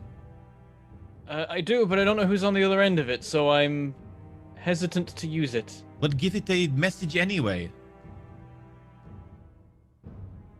I guess I look at Arena. Do you have any other sending stone then? Someone you I know? look to Arena. It's like, you try yours, then you won't accidentally tell the bad guys that we've just killed their friend. Mine is also bad guys. Oh, was it? Who was this one Yeah. for? We don't know. It's probably one of those sun elves. That's Yeah. what we assume, but we don't Oh, know. it was on that guy, Come on, right? Edmund's oh, here jeez. going, what? I'm not saying this out loud. I'm not saying this out loud. I'm hoping Perrin's not asking me that out loud. He should know this. Like, he doesn't need to ask me that. Hearing the We did not have this non-meta conversation out loud. I'm just like saying. Sending The stones. conversation of multiple sending stones, Edmund would pull out his like 1996 clamshell flip sending stone. No camera, no features. It's been in the family for a long time. Yeah. One of the very first edition sending stones, about like 600 years old. It was part of the family plan. It's a brick. It's like a 3 times as big sending stone. It's a sending rock. And actually, it makes sense because near where you are, there is the drowned tower. So it's actually a clamshell. It's in a clamshell. You open it up. It's a flip phone. Yeah, it's a clamshell. You just go, hook, and you put it like that. You gonna try and use it? Well, offer some assistance if they need some help. I don't know if it'll go where they want it to go. Do you have your assistant like hold the phone for you, like up on your face? Oh, your assistant carries the sending. Yeah, like Aaron. fan. Aaron like holds it up on your face for you. Yeah. Sir, I have your clamshell here. Do you need to send a message? Should I send one for you? We'll hold off. I don't want to be the first to call. Okay. Very well, sir. Very wise. I hear that you meant to wait 3 days before you call. Don't want to come off as desperate. Yes, yes. Could you just check if a message will go through, please? Sure. We'd have to send a message, sir, to do that. What message would you like? Would you like to send a message, sir? Then give you the. Just say testing. Well, you can only use it once a day. So we'd have to not be able to use it again. We'll give it a shot. Let them know that I'm looking for a new squire. If there's anyone back that way that's interested in the job, we're headhunting. Very good, sir. I will let them know They immediately. must have a LinkedIn resume in PDF format, 2 references, business, not personal. Of course. This man is fair, but his intelligence and quite frankly combat capability are questionable. His position on the list is middling at best. I will have you know that he defeated one of the Knights of Neardeath single-handedly, and that is how he won his knighthood. Look, I'm just happy to be considered at all. I would have you know that he would be a stain on the wall if not for us. Do I know who the knights of how like impressive that would be? Is it like a history roll? It's just, yeah, sure. I think Pernis almost what an admirable feat of valor that would be. Yes. 18, and then can yeah, I roll an insight check to tell if that guy's telling the truth, or do I know? Okay. Make an insight check. 18. Ooh, 18. Seems to be telling the truth. And history-wise, yeah, the Neardith was a kingdom and had a traditional monarchy set up, including typical knights. The Lemurian Empire is set up kind of along the vague sort of lines, and does have knights and knightly houses, particularly in the north. So there were clashes between armored knights in addition to like levy troops, etc., and people who had been in towers but hadn't got that high. The knights are generally considered people who got higher or whatever, but it's not technically the limiter. The limiter is, are you from a knightly house and do you have resources and backing behind you and a status? So knight is more of a honorific as opposed to an actual description of combat ability these days. So he must not have been like from a like a knight family. He was like knighted because of this. Yeah, most people from knightly families start as squires to other knights and then are knighted on the battlefield after feats of valor, saving people, defeating people, or sometimes right before a big fight because they need more knights and they're like, hey, let's turn the squires into knights immediately, which is not as honorable and not as awesome, but it happens. So it sounds legit, and it probably historically is legit. Arena looks impressed. This is hello? Not getting good reception. Is this a problem with the temple? It is not a problem with the hello? Are you getting any reception at all? Hello? There's no sense. It's all right. We don't want to burn our minutes. It's a burner clamshell. Burner clamshell. It does feel a little bit warm. Speaking of burner, I just like motion to this dead body that we're carrying. Oh, you remember that Ice Fang asked for the body and with the clothes. Oh, I remember. I remember. They did, but Yep. also necromancer, sorcerer lady. Is that a good thing to be feeding to an animal? I mean, know. you could just show the body to Ice Fang and be like, "Hey, don't eat the body. There might be something wrong with it." You could say, Oh, yeah, we could burn the body, but keep the head for a minute. Take that over to Ice Fang. We're like, here it is. Don't eat it. It's terrible. I was gonna let Ice Fang decide because I'm super cutting her head off so she can't come back. But yeah, I had every intent of taking this to Ice Fang. Because I feel like Ice Fang is the other person that might have some idea what the heck is happening. Yeah, and they are the guardian of the temple. And we probably want the guardian of the temple to come back to the temple when there's something coming from the sky. Yep. I have every intent going to Ice Fang.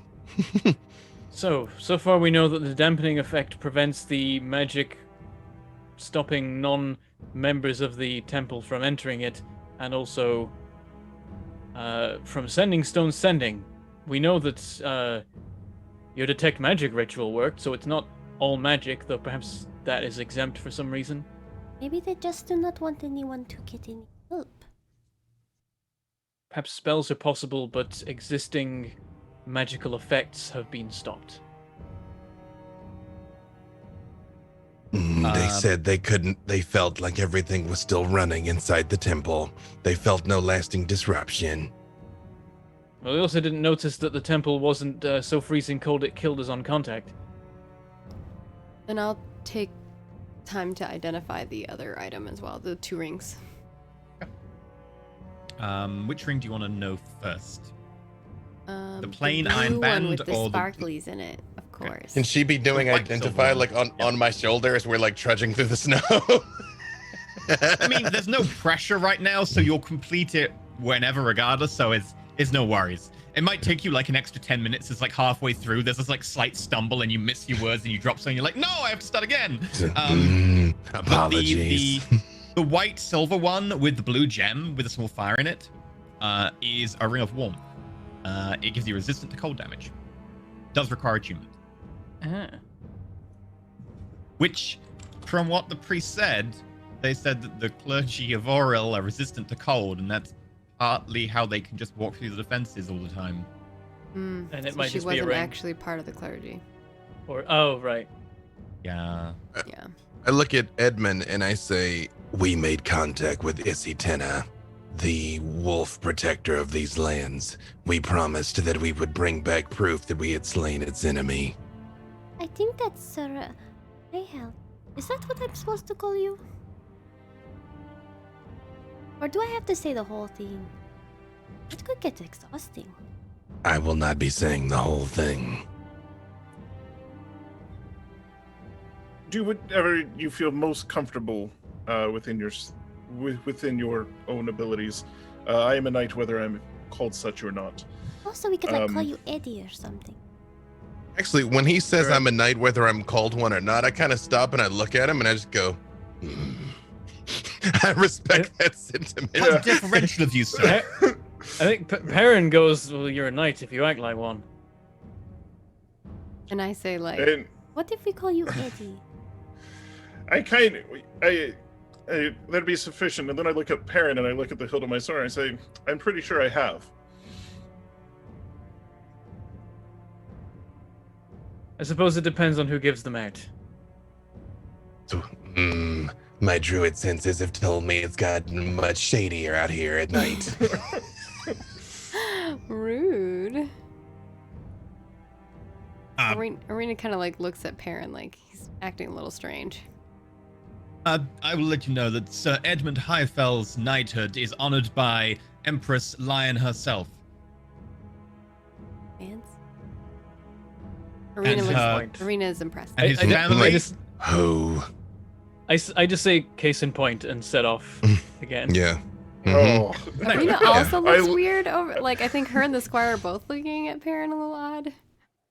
out of character, Perrin is someone after my own heart. Where it's like those lion knights, but also Edmund is also someone after my own heart. It's like I'm a knight simply because I am.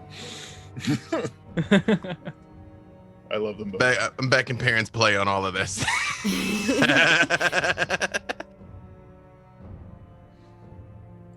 The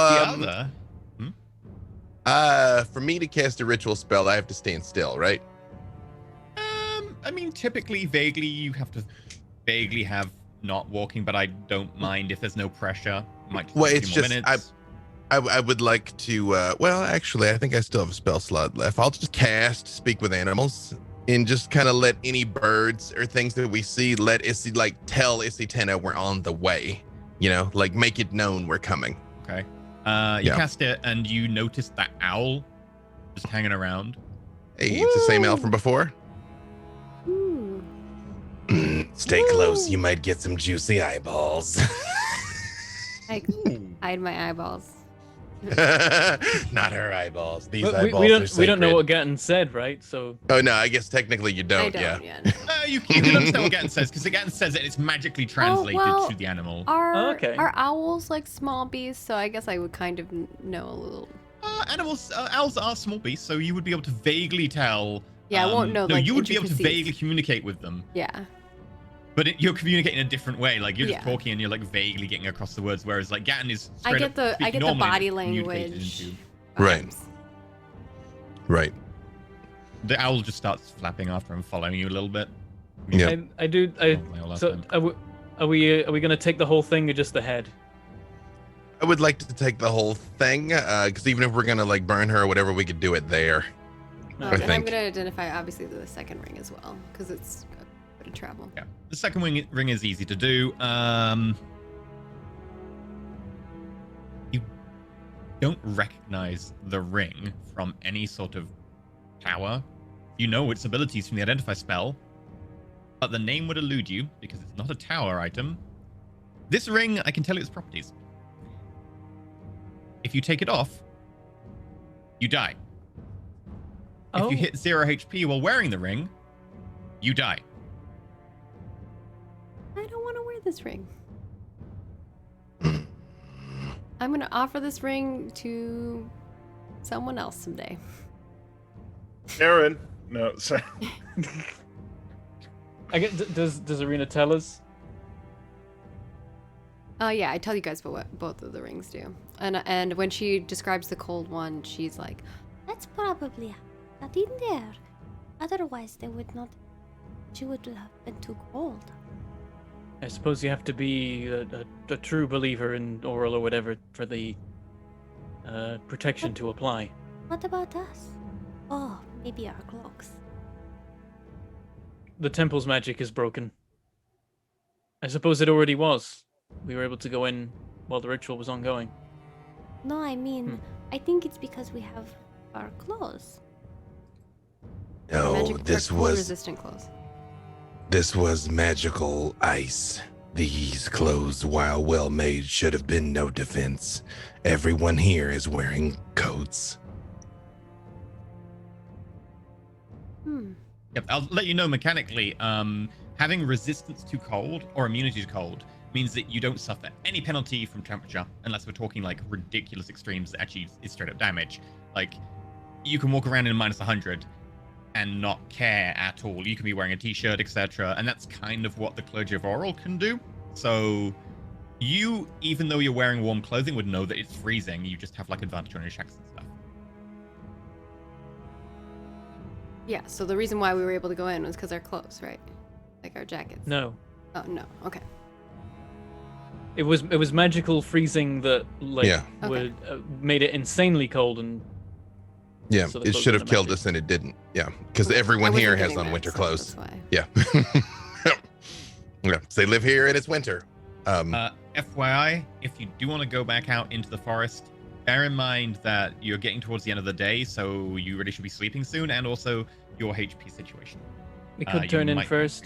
to turn I don't in. think we're gonna be in danger visiting Icefang because we made an agreement and we've honored it. But if it's late, we could rest first. I look at the body and I say, then perhaps we should take just the head.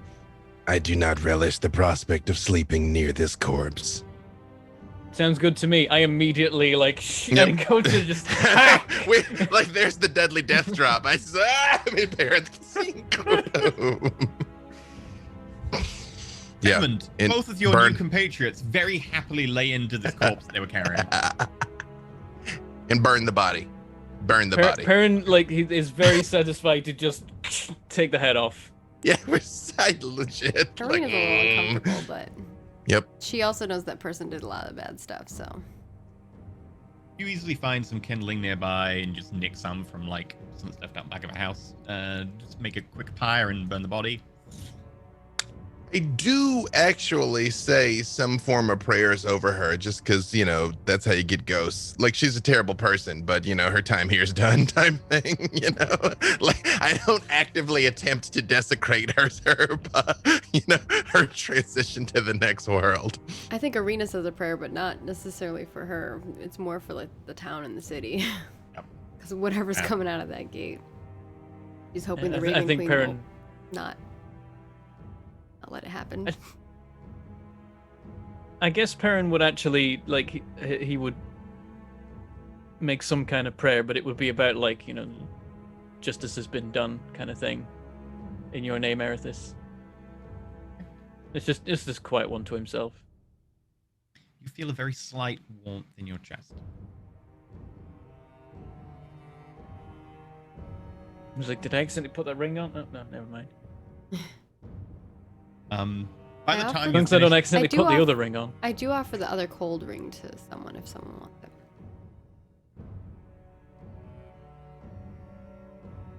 Well, right now we're all okay. Yeah, I'm like, Put it you on can have Pietro, then. resistance to cold. Well, no, you put it on. You put You on never like know. Pietro's like ankle. Yeah, you might get hit with Kona cold and you have the least hit points. You should put it on. Pietro has a Oh, bangle. yeah. I didn't think about that resistance to cold. So magic. if I have a cloak and then I also have a ring, what would that do? Does that give me immunity then? Because it'd be You've got like a double cloak? resistance. you've got a cloak. Oh, But we no, have 'cause- Volga winter clothes. Never mind, our winter clothes are not resistance. They're just... It just means that you take advantage when you check for cold weather, and you don't have to test in like coldish weather. So And it the is better ring at cold weather. is The ring is straight up resistance to cold damage, So you and it take also half means you damage. never need to test for cold weather conditions unless it's like literal damage. Okay. I'll put the pretty ring on. The other ring I'm going to throw into my bag of holding. Okay. Yeah, when you tell us what that does, Perrin will say, it's most likely to avoid capture. That's quite a commitment to make, though. Marina nods. Also, it did not work. Well, I mean, we may have captured her, but dead. She was quite alive when we captured her.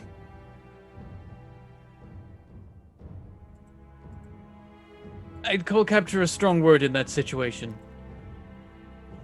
I nod at Perrin in the front. Either way, she's dealt with. And the ring, I guess, fulfilled its function. Presumably. We still don't know what that function was. Well, it was. Well, to cause its wielder to die. Yeah. You wear it, you cannot take it off. And if you take it off, you die. And if you die while wearing it, it kills you. So no saving throws is my assumption. Yeah, but NPCs already don't have saving throws. I know that's a bit meta, but like dead is already dead. Yeah, I know. Like dead was dead in advance. NPCs can have saving throws. I waive them because I can't be bothered with dealing with that. But also, you can choose to do non-lethal damage to bring them to 0 HP. It's when they hit 0 HP, they instantly die. So you can't non-lethally take them to 0 with that ring on. So theoretically, it's an anti-torture, anti-interrogation defense. Theoretically, that could be one assumption. It's right. It's the magical version of like a cyanide pill. It's like, Yeah. oh no, they got me. Bloop. And yeah. I mean, again, they were all necromancers, so like dropping dead quickly might be optimal. Another part of the reason we needed to cut her head off. Or someone forced you to wear it, and you are now stuck with that, and they're like, "Hey, I will kill you." I do have to wonder if it was put on your finger and then you cut off the finger, would you die? I mean, I'm not going to test it, obviously, but I'm interested. It is attunement, so you do have to choose to attune to it. No one can force you to attune to an item. Yeah. It's a mental choice you have to make over the course of an hour. Well, not much use to us. I'm kind of worried about selling it, but I suppose if you have to choose to attune to it, as long as you know what it does, you can't be misled. I just sort of nudge Arena and I say, when we get back home, you should make a heartfelt offering to Bloblin that he put this on. When you say that to her, she's like, I do not want anyone to. I will not even wish that upon. She pauses and then reluctantly says Blablin's name. I guess after her body is burned like sufficiently, I guess make our way to the tavern that the girls went to. Although I look at Sir Highfeld and I say, do you have quarters where you might lay your head for the night? I realize you were on duty in the temple, but I do not know if you resided there. You would have, and you'd have had room for all your 3 attendants, so there's 2 spare rooms. Yes, I have accommodations here in town. You're welcome to use them if you'd like. That is very When he good. says that, Parent, I'll invoice you later. No, I'm just kidding. I sort of look at him for a second and I say, apologies for the loss of your comrades. I dip my head respectfully and say that they lived good lives, and they were faithful and dedicated, and they will be missed. You said you were here because they took something from your family? What did they take? Yes. We had family records, personal effects dear to our family. These are ancient manuscripts that were kept in the temple. There were villains that came, robbed them, and fled. So I've been staying at the temple, waiting for the snows to clear till it'd be safe to travel again. Hoping to track them down. These thieves.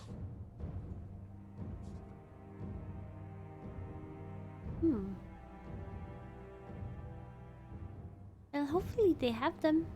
Then you can get them back to your family. Oh. It would be the ideal outcome. And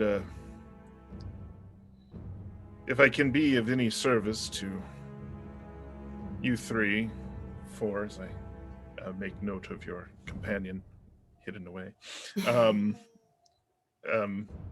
I am at your service.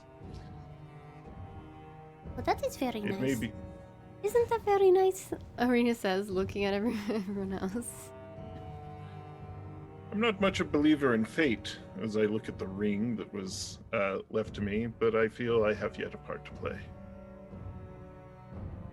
Well, I am very much so. I believe that everywhere I go, there is a...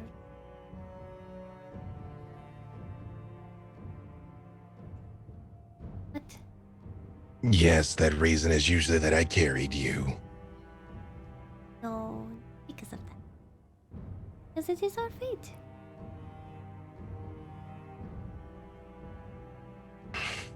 I feel like we are starting to lose track of what we set out to do. We went to Vahir Oraz to investigate the temple in the tower, find your brother. We still don't know his whereabouts because we left before we got the records. Then we needed to regain entry to the tower, which sent us here to the other end of the earth to potentially stop an invasion of unknown forces. Our reward of which is to go back to near certain death in the Raven Queen's tower. This has been an eventful few weeks. I'm exhausted. Well, hopefully this business will be dealt with soon enough and we can get back to Vahir Oraz. Sir Highfeld, would you lead us to your quarters so that we might rest? It would be my honor and my privilege, and then I would lead them to my accommodations. And the moment he starts walking, I lean over to Perrin and I say, please do not kill him in his sleep. At least make it honorable combat, although I would assist you if necessary. I'm not going to kill him. I just... It's hard to be around that sort of person, considering. Your disdain for the knighthood is apparent, but so far, this man has acted in nothing but honorably. Even on the brink of death, it appeared he had nearly died fighting. I don't have a particular disdain for knighthood itself, more just a healthy skepticism. It's more about why and how he's a knight that's the problem. This will sound... I was like, go ahead. whenever you started this, I was like, Noticed that too? Like he had weird. Yes, he did seem rather disdainful. And I know this will sound strange coming from me, Perrin, but there is more to life than revenge. I'm not looking for revenge, I'm just... That little one Annoyed. in your chest kind of begins to peter out.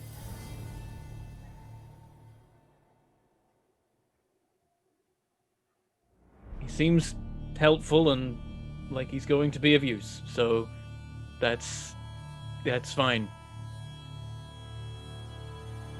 And I do just sort of like slap Perrin on the back and I just say, I am glad I did not kill you today. And start walking a little faster. The feeling's mutual. Arena's like, what is going on? So, was your intention to like try and reduce the body to ash, or was it just to burn the body a bit?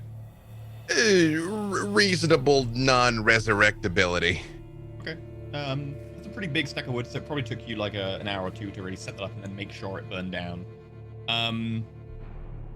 By that time, as you headed to Heifel's lodgings, the actual sky is just slightly tinted red. The clouds are just a little bit more active than they normally would be, and that kind of red like ring that had been expanding towards the horizon is barely visible on the edge of the horizon now, almost gone.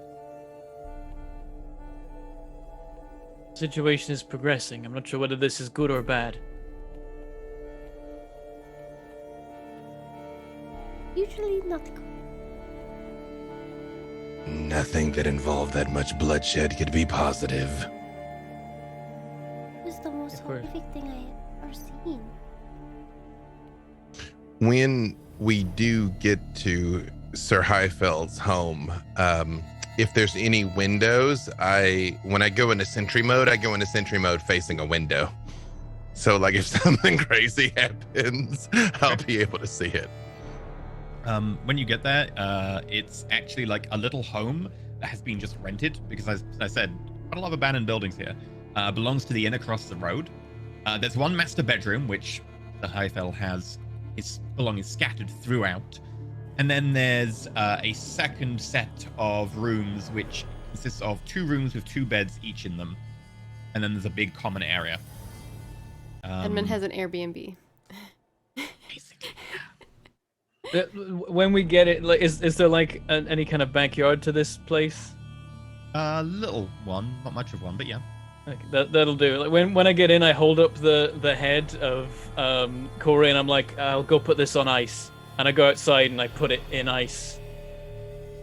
Just Do you kick put some on snow onto do you it. put on Yep. sunglasses before you turn and leave? Like, yeah! Oh dear. I need to put that on my mixer. That would so get copyrighted. But it would immediately, yeah. Yeah, I would. But you mean you go, I do. Even I'm trying to look outside. I want to be looking outside roughly in the direction of her head, though. Like, I mean, make sure nobody like takes it or like nothing weird happens. the owl lands Also, next to Al- the head and starts like hopping towards the eyeballs. Not yet, friend. We must present it to Isitena first.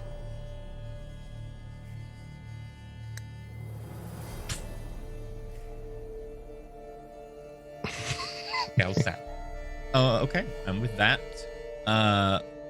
we'll go to a break. We'll be back in 8 minutes. Feel free to enjoy some lovely fan art and stuff, and some trailers from other shows that you'll be able to catch here on the channel. We'll be back shortly with a continuation of what the hell is happening in Pandora. And we'll have our trailer for our sponsor as well. Oh yeah, we have our sponsor, 12 Inner Demons, sponsoring this episode, so you'll see their lovely trailer and their Kickstarter. Is it finished yet, or is it just about to finish? It's finished. They did It's it. finished now. They There you finished go. it. It is finished They completely. reached but, over you their can goal. go check that out. By a couple Yeah, thousand. and they do have like 3 versions on Drive-Thru RPG, etc. So you can still go check that out and have a look at the thing. So if you want to You do can so, still you follow the link, and like the completed Kickstarter will be there with all the gubbins on it, and probably more links now that it's done. Clicking the link supports us. Alright. It began with a mark, burning its way into your skin. A countdown. 12 days to make amends with your past. 12 days to discover your inner demons and meet them face to face. 12 days until something monstrous and impossible steals you from this world forever. All you have is your fear. Use it well. Welcome to 12 Inner Demons, an urban fantasy survival horror tabletop role-playing game about facing your fears, both figurative and literal. It's designed for 3 to 5 players and is intended for shorter campaigns. In 12, demons are real, parasitic beings only loosely related to the creatures of myth. They feed on suffering, devouring the traumas and fears of the weak and downtrodden. You are the poor soul who has experienced a very special kind of trauma. So special that it's caught the eye of a truly dangerous enemy. The most powerful and otherworldly of demonkind. An archdemon. In order to reach you, the archdemon has made your own fears manifest. Anchors to the ritual that will draw it into your world and devour you whole. But you are not alone. Others have been drawn into this too, their own fears and traumas resonating with the ritual and granting them the ability to see the demons that follow you. Not only that, but some demons may join with you out of mutual interest, desiring not to be among the collateral damage of the archdemon's arrival into the world. With your team, you have 12 days to find the anchor points of this ritual and destroy them, facing your own fears in the process and breaking through them all. Will you manage it, or will the archdemon claim another meal? 12 Inner Demons is a game intended for play between 3 to 6 people, with one player as the GM. It uses a custom-made D10 system to resolve conflict, with emphasis on speed, flexibility, and simplicity. The game is easy to pick up and play, relatively short to take from start to finish, and filled with enough options and flexible rule sets to make any kind of adventure your players want to have. From demonic powers and transformations, to magical items and rituals, to uniquely human expertise. Everyone on the team is going to have to bring everything they have if they want to make it out alive. But as each day comes to a close, danger looms, and the demons you face grow more powerful as the archdemons approach. You have 12 days to act. Will you be able to stop the clock?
Hello everyone. Welcome back. Hello and welcome back to Roll4it. We're playing Ascension. A puppeteer it or just like mouth it? Doesn't even. Fine. That wasn't the. That's the necromantic ritual. That was it. Yeah, that's way that was too it. much power. You There you said it, go. old me. Hi, welcome back. I'll just clear this off the soundboard. Those aren't good samples. I don't know why I've still got. I'm a good boy, but I do. But that's the best one. It's lies though. Not a good boy. It's true. Yeah. Right. Okay. So, you want to rest for a night in the Queen of Air and Darkness B&B? Sure. Why not? Sounds fine. Sure. You've got 2 double rooms. Someone has to share with Erin Knightsbridge. I don't have a problem Would like- sharing. Arena's used to having a family all living in one little tree house. Yeah, I don't actually need a room. I can activate sentry mode anywhere. So So, in theory, you could just... You want to sentry mode in the main area watching the windows. mm-hmm. And then those 2 could have their own room, and then you could leave Aaron with his own room. Say Aaron's the type that Yeah, would push all the beds together and be like, "All right, it's a sleepover, it's a slumber party." I'm just kidding. This is not that kind of party. No, he's super type A. Like, he'll have everything on a shelf and labeled, and then if you start moving stuff around his room, he'll be like, I mean, if you did His push toilet. the 2 beds in one of the rooms together and be like, someone part 2 was like, okay, see ya, and then we just shut the door on him and go to the other room. okay, Like, you get it all to yourself. cool. That's true. Uh, Yeah, Aaron can have a room to himself, and I guess Aaron and Arena can share a room. You get a long rest. So you all get your hit points back. You all get your spell slots back. You get Yay. half your hit die. Run it down, so 1 each back, except for Gatton. You spend half your hit die, or you gain a point of exhaustion. So I assume you don't want to get any hit die. Yeah. Um, I'm still super not clear on what that means, but K. if you don't have any hit die lost, it's not a problem. You are wearing. Which means you're you're, constantly at 2 you're hit die. using a cursed item. No, I know why that is. I mean, practically, I just don't. I'm okay. It's just drinking your sap. It's sapping I the mean- life force from you.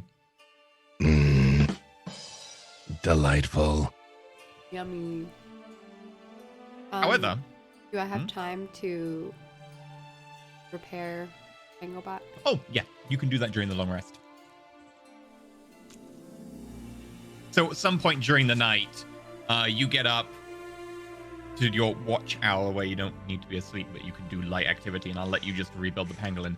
And as you're in the main room, just like rebuilding the pangolin, Erin Knightsbridge comes out in like these silk pajamas. He goes, "Could you keep it down? I'm trying to sleep in there." Arena just smiles with a big grin. Thank you. Nightcap on. Goes back to it. But as you're just finishing your long rest, Gatton, make me a perception check as you're sentrying.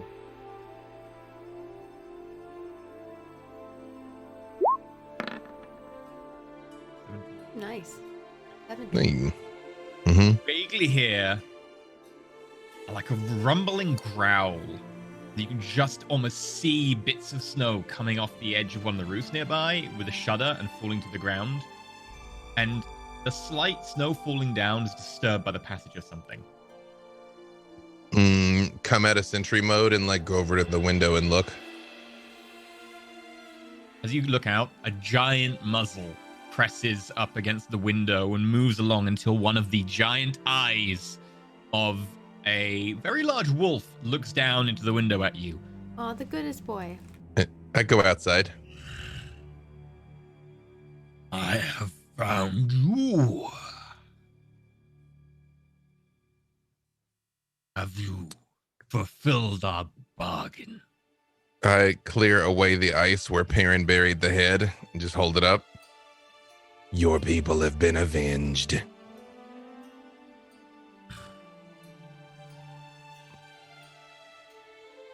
Good. I have no quarrel anymore with this town. Good, because this town may need your strength once again. Is the sky still red? It's slightly tinted red, very faint, but there. We were not able to stop her from doing whatever this is. I came We down to talk of such. And I tell him everything, what we witnessed, what we observed, what she did to the polar bear. Like, I don't know if this is going to mean something to Esitena, but like, I hold nothing back. I do not know if this magic, but a threat comes this way. Where? A small band of people moving across. They will be here shortly. I fulfill my bargain with this town by coming to its defense. These people are your friends or your foes? They mean evil about this land. I shall rouse my companions. I'm pretty tall. With my greatsword, so I should be able to reach like 12 feet. Can I just like tap on the window? Like tap. It's all one story. It's all a bungalow. okay. So yeah, you can easily right. just like knock on like the walls and stuff and the windows. The bedrooms don't have any windows, FYI. I don't want. Well, that's not up to medieval fire code. I don't want to turn my back on Isitana or like. So I very much am like the flat of the blade up here. Less about the fire code and more about the fact that windows cause loss of heat quite easily from buildings. Flat of the blade, like I do, like fat, like Boom, boom, hit the wall, pound, boom, boom, boom, boom. Yeah, you all start waking up as there's a flat boom, boom, boom on the wood, like on the other side of your walls.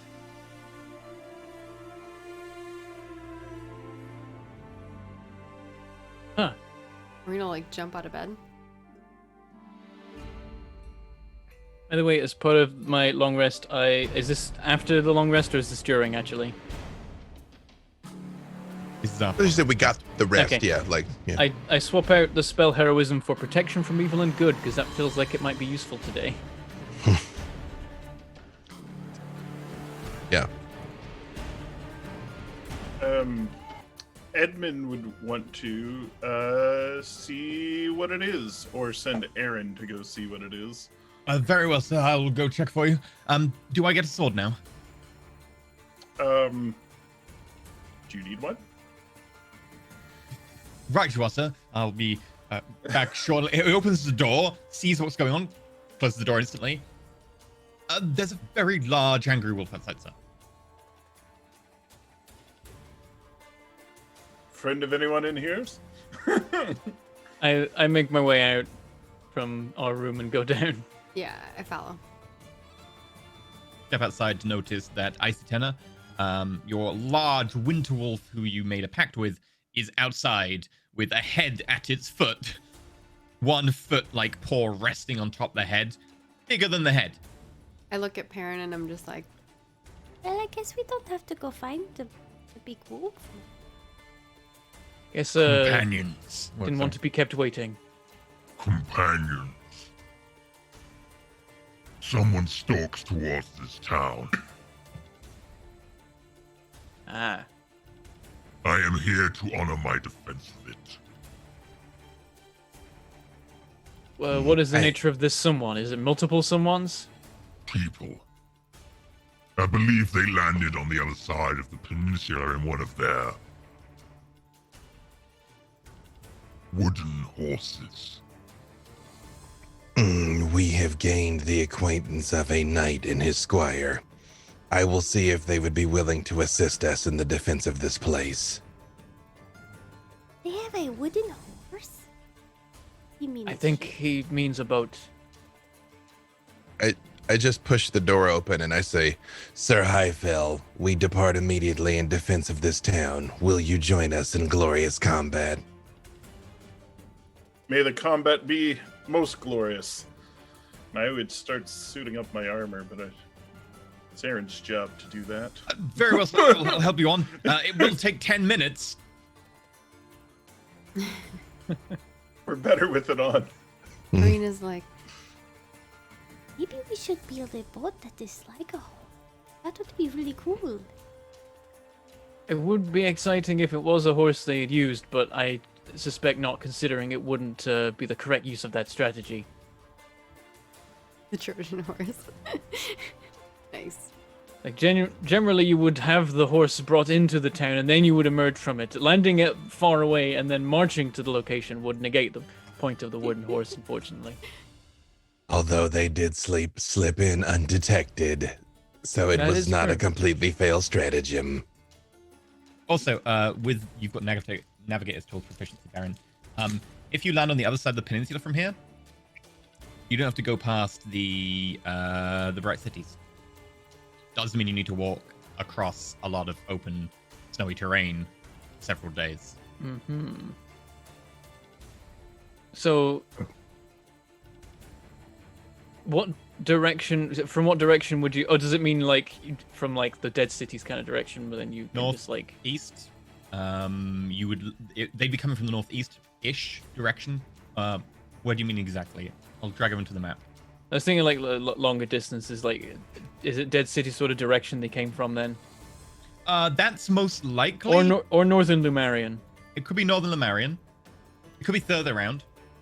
Otherwise, they'd have to go past the Bright Cities anyway.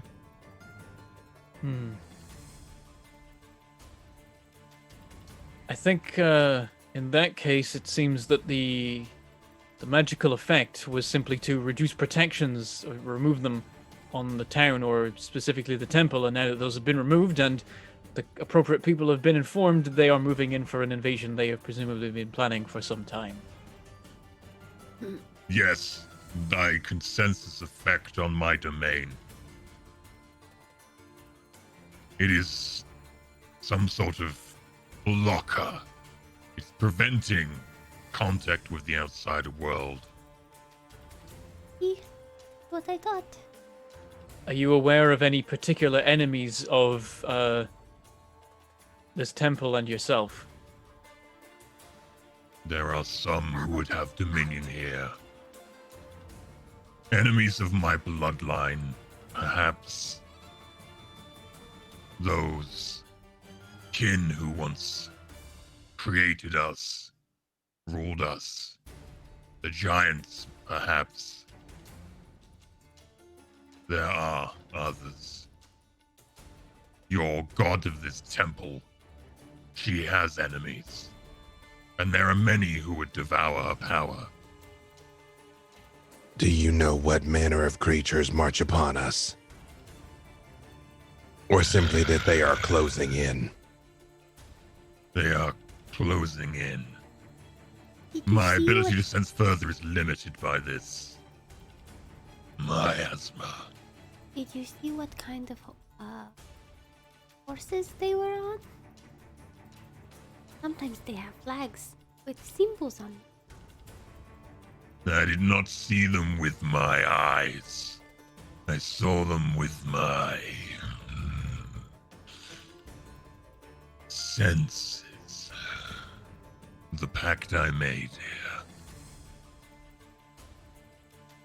Since Sir Highfell was a guard, and this is where he lives, do any of the other houses look like guard houses? This isn't where Sir Highfell lives. This is where Sir Highfell is staying. Ah. Yeah, it's just a house. That's Yeah, owned by the but king. I mean, is this like the guard section of town? Like, is this a police neighborhood, or like? There's no real police neighborhood or guard section of this town, as they mentioned, and what seems to be walking around seems to be true. The mercenaries you met were kind of the only armed people you would see around, except for the priests of Auril, who were generally armed and armored to an extent. Most of them dead now. But do I have a reasonable expectation of finding any of those mercenaries, like in the Yeah, near vicinity? You wouldn't know. The other one, I guess Temper's gone now. Maggie knows exactly where they were staying because she went to the inn. Yeah. And You should you did inform. tell them to keep together and keep an eye out for bad stuff. So We should inform the mercenaries before we depart. Yes. And the priesthood so that they can assure pay for the mercenaries. And prepare the temple.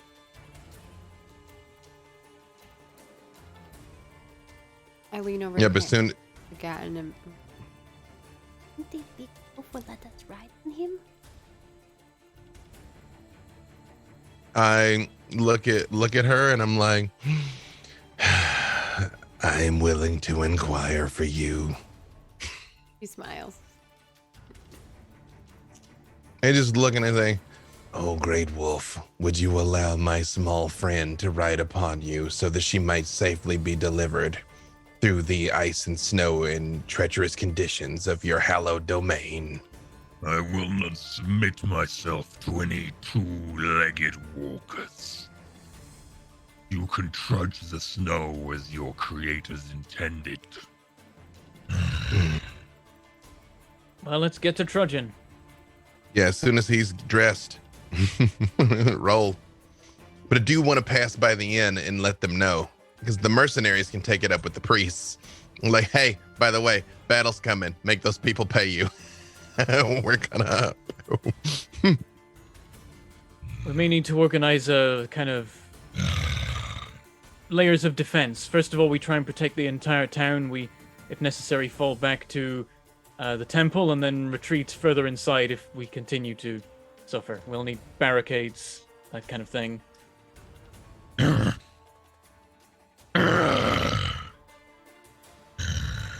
you alright? Is something disturbing you, friend? My pack are buying time. They are. We must move. I understand. Yeah, as soon as that message is transmitted to the mercenaries, yeah, we get to getting. Yep, you pop past the inn. I put Pietro back in his mecha suit. Yep.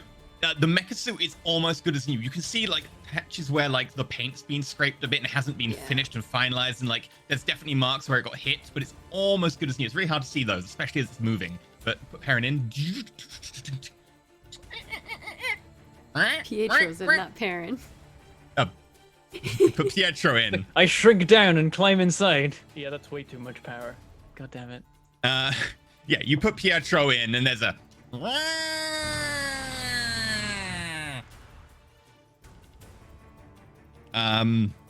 But yeah, as you go towards the end, you notice out front there are 3 of the mercenaries standing at guard, a little bit to attention, looking actually somewhat professional.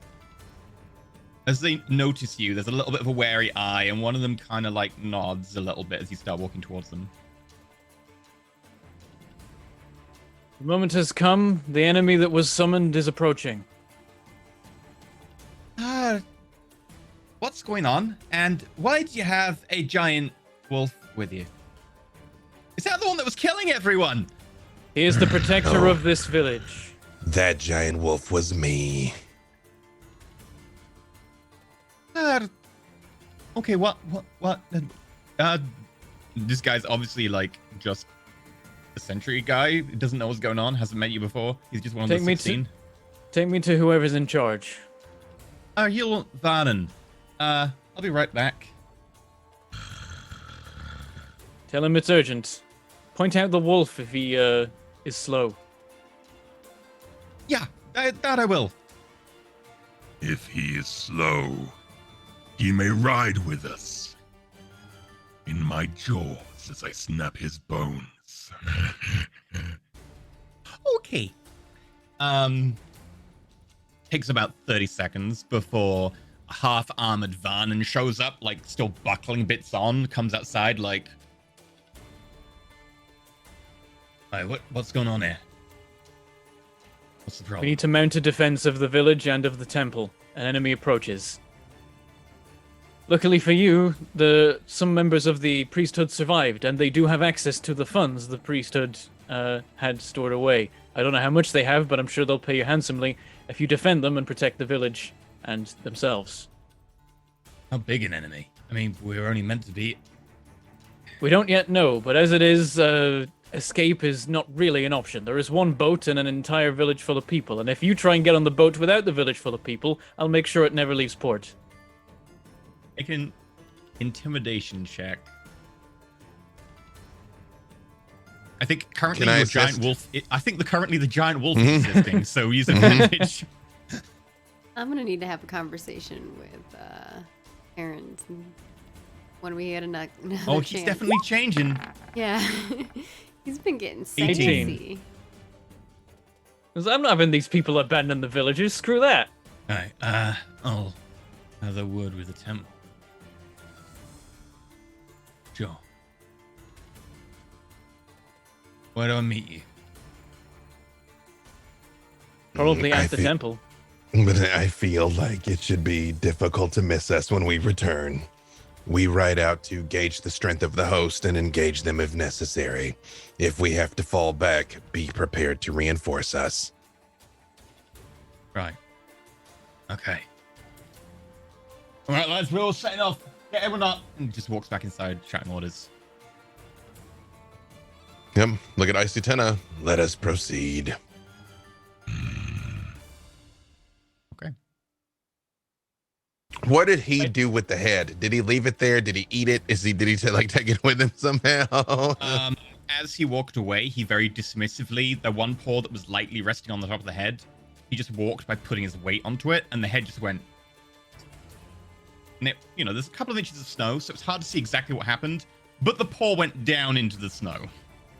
Right.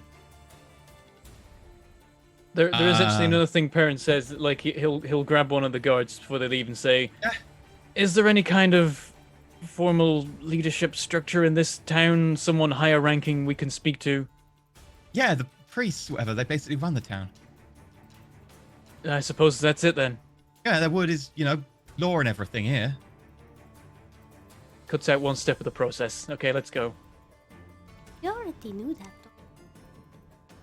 Well, Hopefully I thought people maybe get- there was like some kind of law-keepery person, or maybe there was like a mayor that worked with the Hopefully they priesthood. figure out which one is going to lead. They seem to be bickering about it a lot. Well, they better sort it out quick or put it aside for now. Arena nuts. You ready to move? Let's go. You get towards the edge of town. Perrin suddenly heads off. Sprints into the darkness. Turns out he was one of them all along. We're gonna talk. My one weakness, friendship. Are we skipping past that? Like we told the priest. Well, did you want to head to the temple then as well? Sorry. Yeah. I thought we were that heading was- to the temple. Okay. Yeah, I thought that was our. You head to the temple. The doors are locked, but as Icy Tenor gets there, the doors kind of just crack open a little bit, and you see someone peek out. It is you, Icy Tenor. We need the decision. We have disposed of everyone who is dead, and it is just myself and Frosttouch Oakwell who remain. We understand that you are not responsible for the. I was not responsible for the attack on my kin as well. Yes, quite. We need someone to decide who will lead the town and, of course, the temple here. It is myself or me, Damien Toons. We met briefly 150 years ago. I'm aware who you are, dwarfs. Both of you owe your lives, the very nature of your temple, to these three, and their tiny, tasty morsel. Yes, quite. So we need a decision. They can choose. I choose not to get involved in your two-legged matters.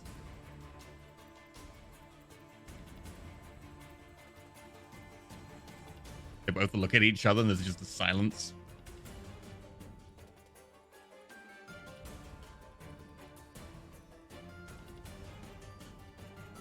You should, I should lead the temple, obviously. I'm the oldest. I've been here the longest. I know the temple and the surrounding grounds best. He is out of date. He has not been active and around the area for much time. I have only been here a short 40 years, and I've already achieved his rank. Start. I choose not to receive more rank. And you both well know that the ones higher ranking above us were long-lived elves who would never vacate their position. Like he said. Yeah, this isn't going anywhere. We're about to be attacked. All the more reason that you should pick one of us. Are you serious? To be fair, and I just chain of pointed her. command. There we go. It has to be unanimous. It has to be a majority. It's fine. There's Majority. only 2 of you. There's 3 of you. They both stay in tandem. Why don't we let the Guardian choose? It is not a matter for me. It is a matter for your two-legged culture. It's not something that I wish to be involved with. Edmund would speak up. The choice has been made. She leads. So be it. Fine. You can challenge it later if you like. We just need someone to pick for That now. I will. I will take that word. He turns around and heads back inside. You were saying something about an imminent attack? Yes, Icefang has learned of an approaching force assaulting from the northeast. How many? And what is their strength? They are big enough to be a threat to my pack, but not numerous. It is hard to tell with this miasma.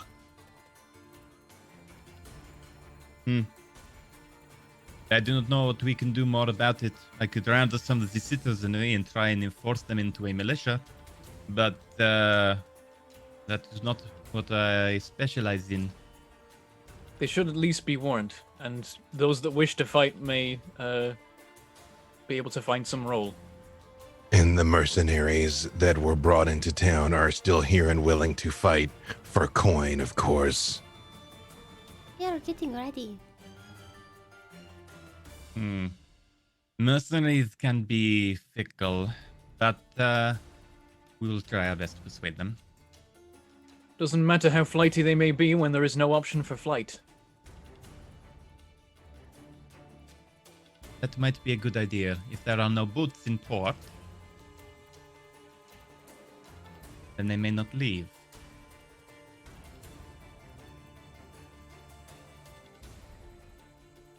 Are you suggesting that we sink every boat and make sure that there's no avenue of flight? I mean, we don't have to sink them. You could just, No. like, moor them slightly further from the pier. We still need to be able to get off this island when the job's done. Yes, you... I will have a word with the master of the ship. Actually, you know him better. You can have a word with him. I We believe. should make the words Yes. quicker because we don't have a lot of time. You will have a word with the master of the ship. I will talk to the mercenaries. I have things to tend to here, and I will talk to as many of the citizenry as I can. My voice can reach far. A good use for the citizens may be to construct barricades at various points through the temple. And I in am key not a streets. master of warfare. I assume some of you have expertise in that matter. I have some I brief would know. experience in warfare in streets. And very well. I will deputize that to your group as well. Keep me apprised, and I will aid you where I can. I will also try and get the citizenry involved as much as I can.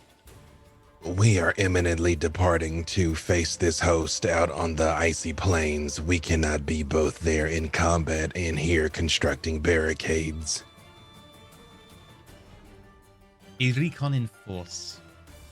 If there is a problem, feel free to retreat to the town,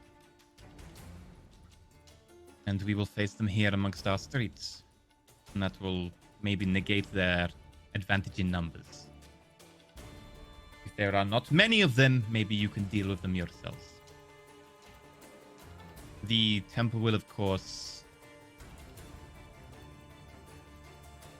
offer you a commiserate reward with your service.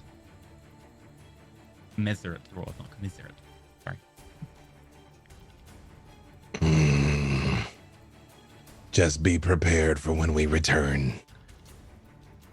And I look at Icy Tenna and I say, your pack is suffering. Let us go. Few remain.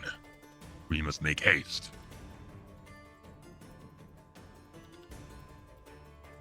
We could make faster time if you allowed my associate to ride upon your magnificent back. I've spotted your associate riding upon your back often enough. If she wishes to go about without using her own legs, let her be zero-legged on your back and let you carry the weight of her as your master. I will submit to no two-legged. I just put her on my shoulder and I'm like, so be it. And I lean over at Arena and I say, I did try twice. He like gives you a hug around the neck. It is okay. Yep, roll out. Are you going to go anywhere, or are you going to head straight to the edge of town to go explore what was indicated? Yeah, go to where he says they're fighting. I mean, the wolves are getting killed, so I don't want to be like, well, better go get some provisions, maybe buy a sleeping bag, you know? like, yeah, let's go. Okay. Make me athletics rolls. Arena doesn't need to make one. This is just to determine how quickly you make pace. Does Mecha Pangolin need to? Yes, Mecha Pangolin would actually. 22. 17. Natural one from 12 Dave. and yep. Because of course it's a 1. Pietro's doing I guess so I got- good. I guess I got too used to having 4 legs. There is a abandoned farmstead. Outside of town. There's where I could last sense my pack. We will go there. As you make haste. I need to roll.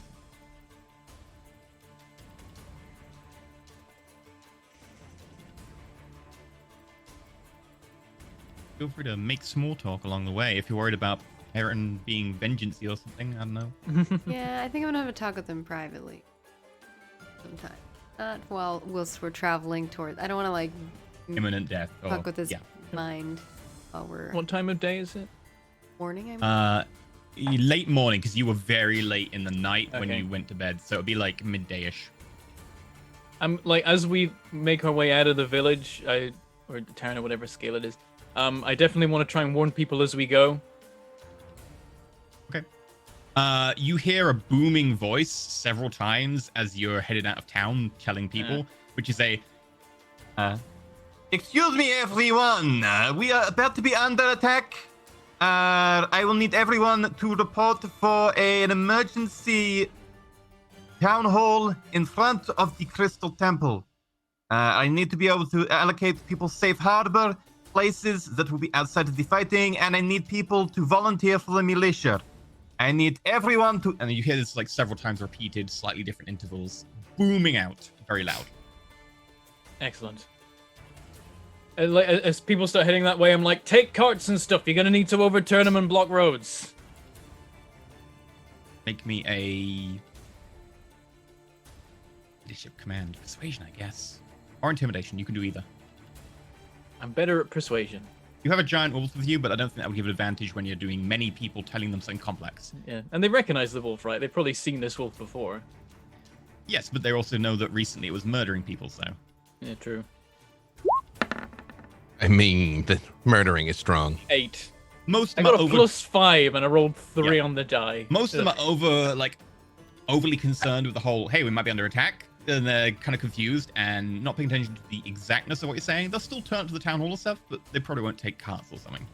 I had a +5 and rolled a 1, so yeah, there's that. Put it this way, you don't have it as bad as Perrin with natural ones and nat 20s.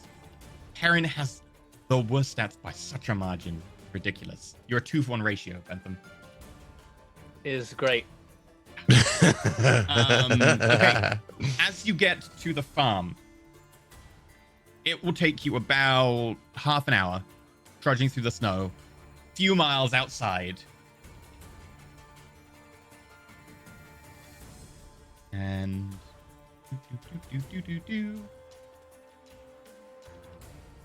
welcome to the farm.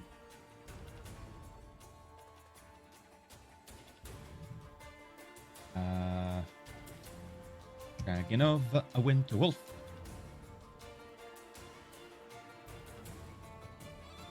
That's a good boy.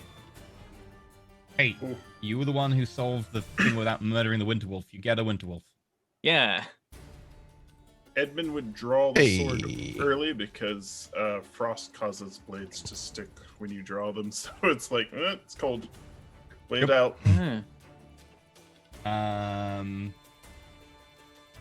And then Tango.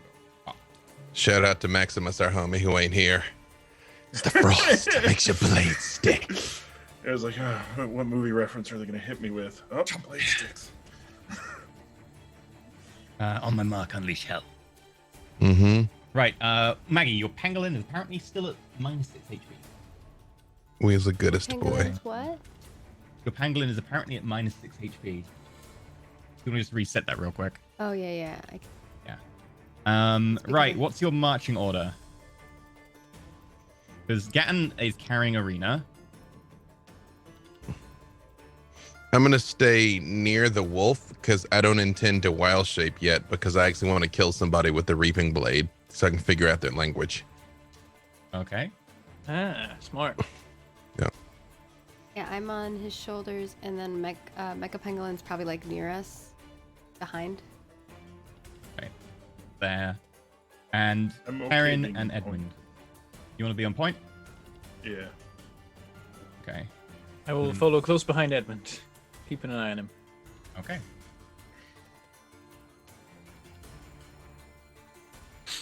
Edmund's like between squares. How did that happen? Oh.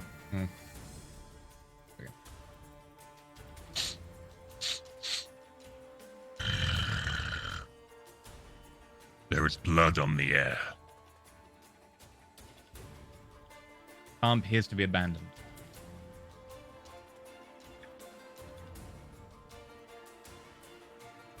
Newly abandoned or a while back?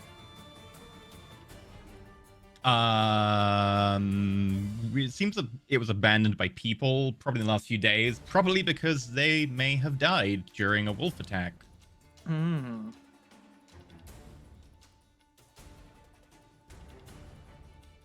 I look at oh, sorry, go ahead. I'd say, are there any tracks in the area that looks like people either came or left outside of us? Make a survival roll. Do I see anything that looks out of place? Make a investigation roll. Like Winnie the Pooh, I follow And, my own I will tracks around pull the out- barn. Sorry, go ahead. I was going to say, I rolled very poorly, so I'd say, I'm probably following my own tracks at this point. Yep. So you like get locked over to be like, oh look, tracks over behind us. Here, oh, that's my only tracks. Oh my gosh, a 6. Yeah, I pull out my. Like I said, I'm gonna pull out my crossbow. Yeah. Kind Sure. of You'll have to investigate. get off Gatton to investigate properly. Yeah. Got a 16 survival to check for tracks and things of that nature. I mean, blood and snow there should be appears easy to spot. Blood easily in several places on snow. Snow pushed to the sides, and you can see tracks that lead into one of the houses. I just motion. I just motion to Icy Tenna in the house, and I would like to attempt to stealth up towards the house. Okay. It's at this point, as you try and stealth to go towards the house, is that all of the creatures watching you try and launch their ambush. However, they rolled Hey. so low for stealth that you see them as they try and launch the ambush, and you'll just roll initiative at the same time. What happens is, as you head towards the house, 8 wolves, jaws dislocated, broken, eyes popped out of sockets, bits of head and like meat hanging one-sided on parts of shoulders, ribs opened up, all come out going, Oh no, friends. Oh no. So I'm gonna grab some wolves. If you want to roll initiative, clicking your characters and doing the things, make sure you add yourself to the tracker. I did it right. Yay. Oh my god. I did it good. It makes sense that I rolled bad. I was like investigating stuff and got caught off guard. Yep.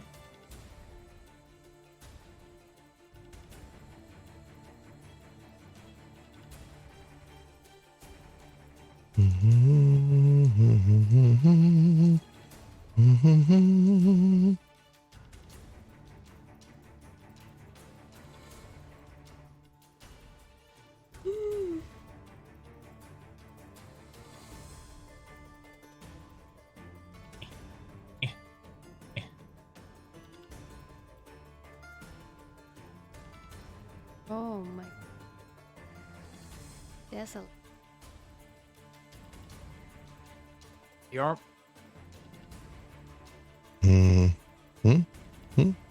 Oh yeah, it's your wolf boys. Oh no, not your wolf boys. Right. Let me check. What did Perrin get for initiative? Because I've accidentally doubled the initiative order. I got 10.08. Sweet. Edmund, what'd you get? 10.16. Gatton 12? Yep. And Arena got 8. 8. Yep. Can't believe I was the highest initiative at 12. We rolled so bad. Nope, I am with 19 plus nothing. I meant out of us, the highest out of us. Okay. So with that,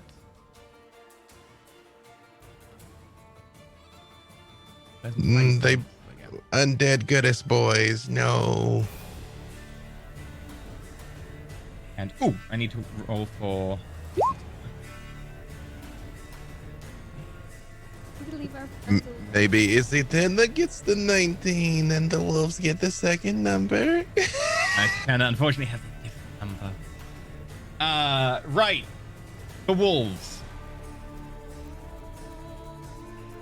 1, 2.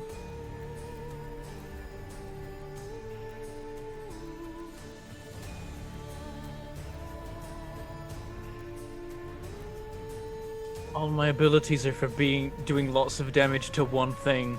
I realize this is my weakness. Yeah, you're like Like Vow of Enmity and Abjure Enemy are both to like deal with one single creature. Okay. So all the wolves are gonna make attacks. They just bound towards you, most of them bounding poorly. One of them tries to bound around from behind Arena, smashes through a fence, stumbles over the next one, flops down, and continues padding towards you before trying to take a bite. No. I'm not a snack. Against Arena. I mean, but you are though. That is a 20 to hit. 20 to hit? Yeah, you hit. 8 points of piercing damage as this wolf jumps and falls over the next fence, lands next to you and goes, "Argh," bites down on your leg. You also need to make me a strength saving throw. I'm really bad at that.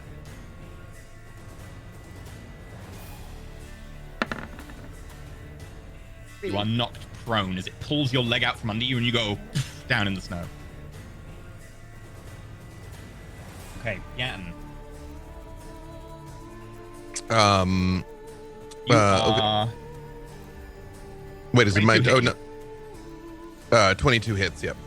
You take 8 points of piercing damage. And you also need to make me a strength saving throw.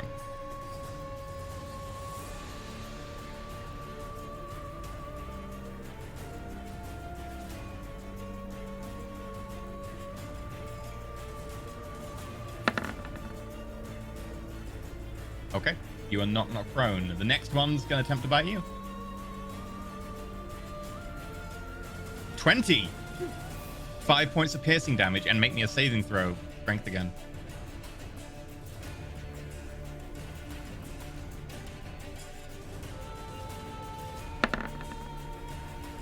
Pass. And the third one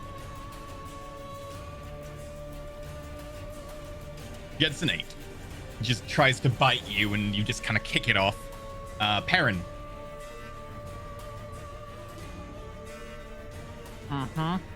7. This one tries to bite you, but is just so slow. It just bites where you were like a second ago. The next one.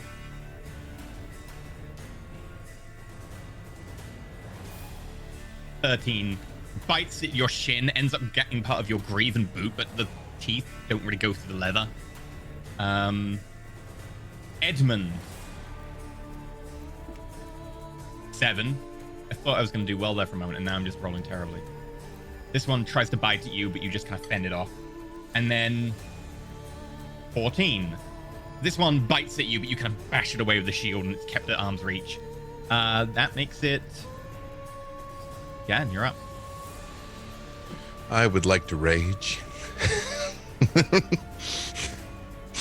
And rage. Oh, wait, did you ever have that spear in the items? Should be visible to you. I don't see it.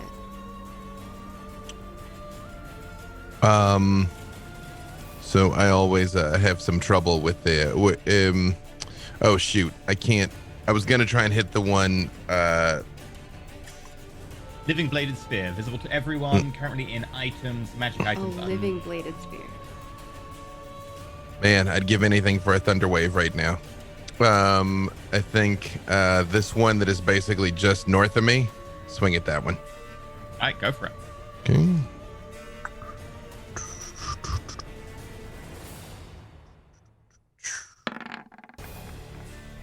That's a hit. Oh, dirt at 20. I was like, yay. Oh. Rage. So 15. Oof.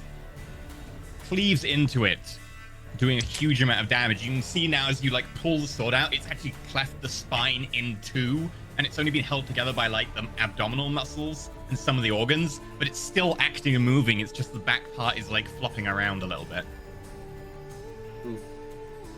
I point that out to the others. I'm like, be advised, friends, these are durable foes. And that is it for me. I think my chocolate bar is defective. Or it's more better. Or more bad, true. Okay. Yeah. It is now my winter wolf's go. Icy Tenor. How much does Icy Tenor like you guys?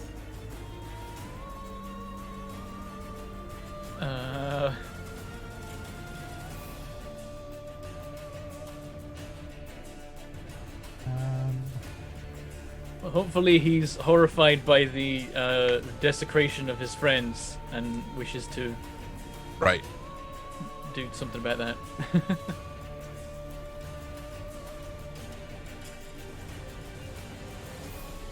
Yeah. Let me check. I need to figure out cone templates. Oh, I see. Oh, right. Yeah, Now I get that's it. the way I was like, oh, I wish I could thunder wave. Hang on a second. Blah, right. Arena has the ring on, but I'm also guessing that that's the better direction to fire it would be at not Arena. Yep. Evil creature. Icy Tenor just pads up behind Gatton and just says, You might want to brace yourself. breathes out, and there's this just flood of cold that blasts over you. Icicles hitting your back, freezing like onto your very sappy wooden exterior, and bits of you start to... you need to make me a dexterity saving throw.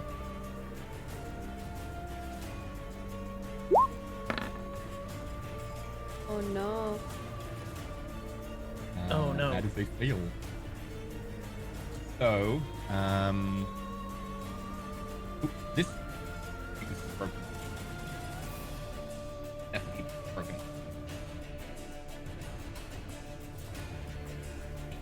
Let me fix that. I think this is about to go Skeptical. poorly. Yep. This is about to go poorly. About to climb that dire wolf. You take 18 cold damage. Getting this down. I only had 16 hit points left. Sorry. Oh God. And then the three around you. Oh, crap. They're all clones, so I need to change their token type. So I'll do that in a bit. The ones around you take 1, 2, 3. Please tell me they die. Rita's All gonna but give that one ring to- failed. Yeah. So, yeah. The one that you stabbed freezes and just freezes in place before like bits of it start to break off. It needs to make a saving throw.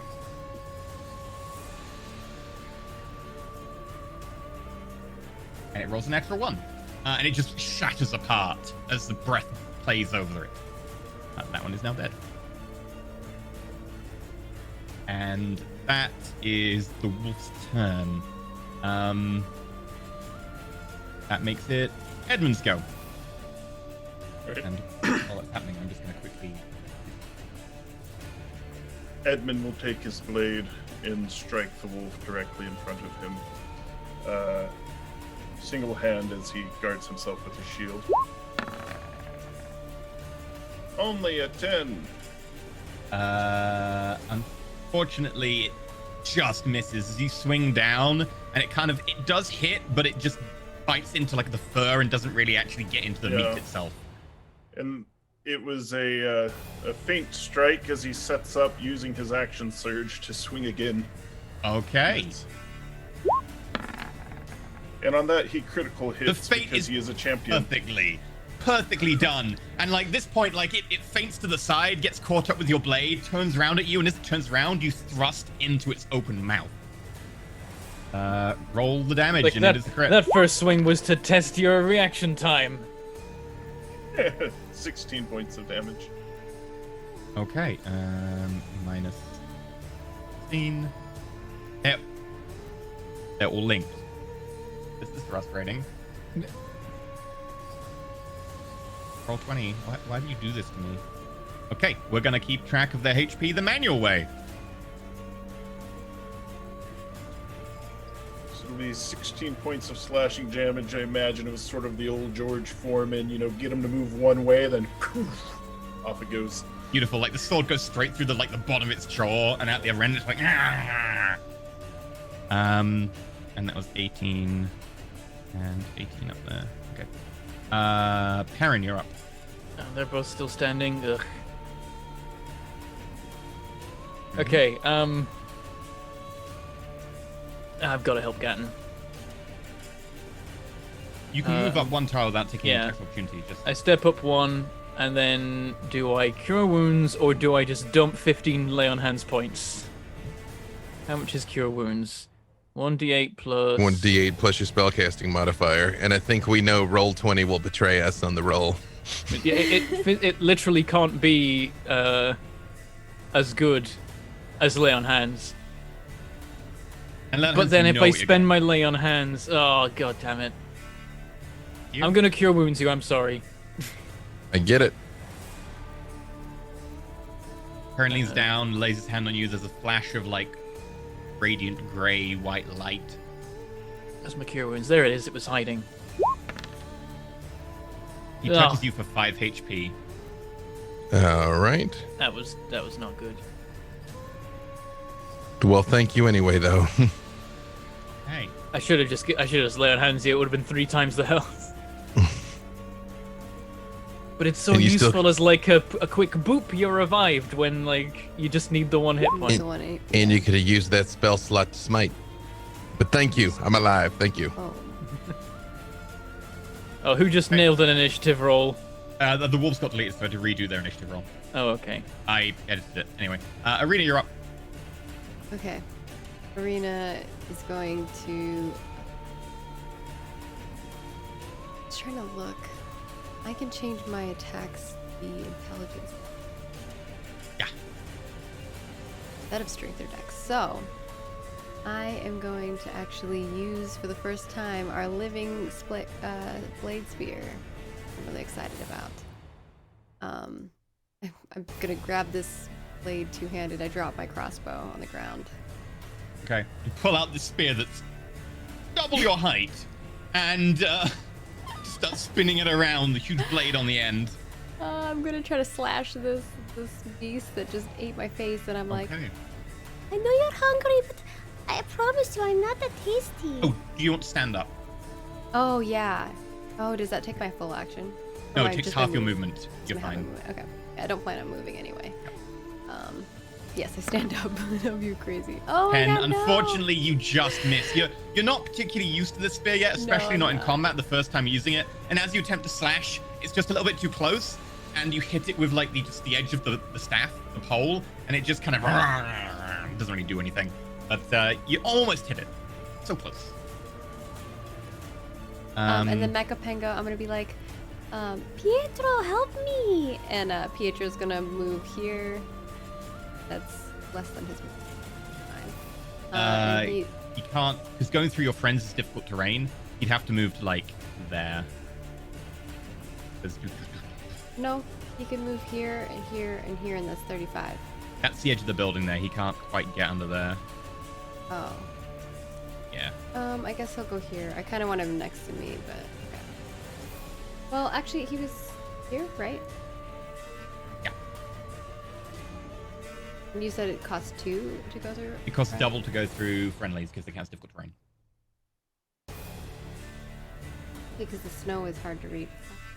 If you're sneaking past Perrin, then you're gonna take attacks of opportunity if you go too far. Yeah, you'll take attacks. Oh, yeah, that's right. I guess really this is all I can do. That's fine. Yeah. He'll go there. And then he'll... Okay. Well, he'll try to force friend. And he misses. Oh my gosh, we're Just so bad, you misses. guys.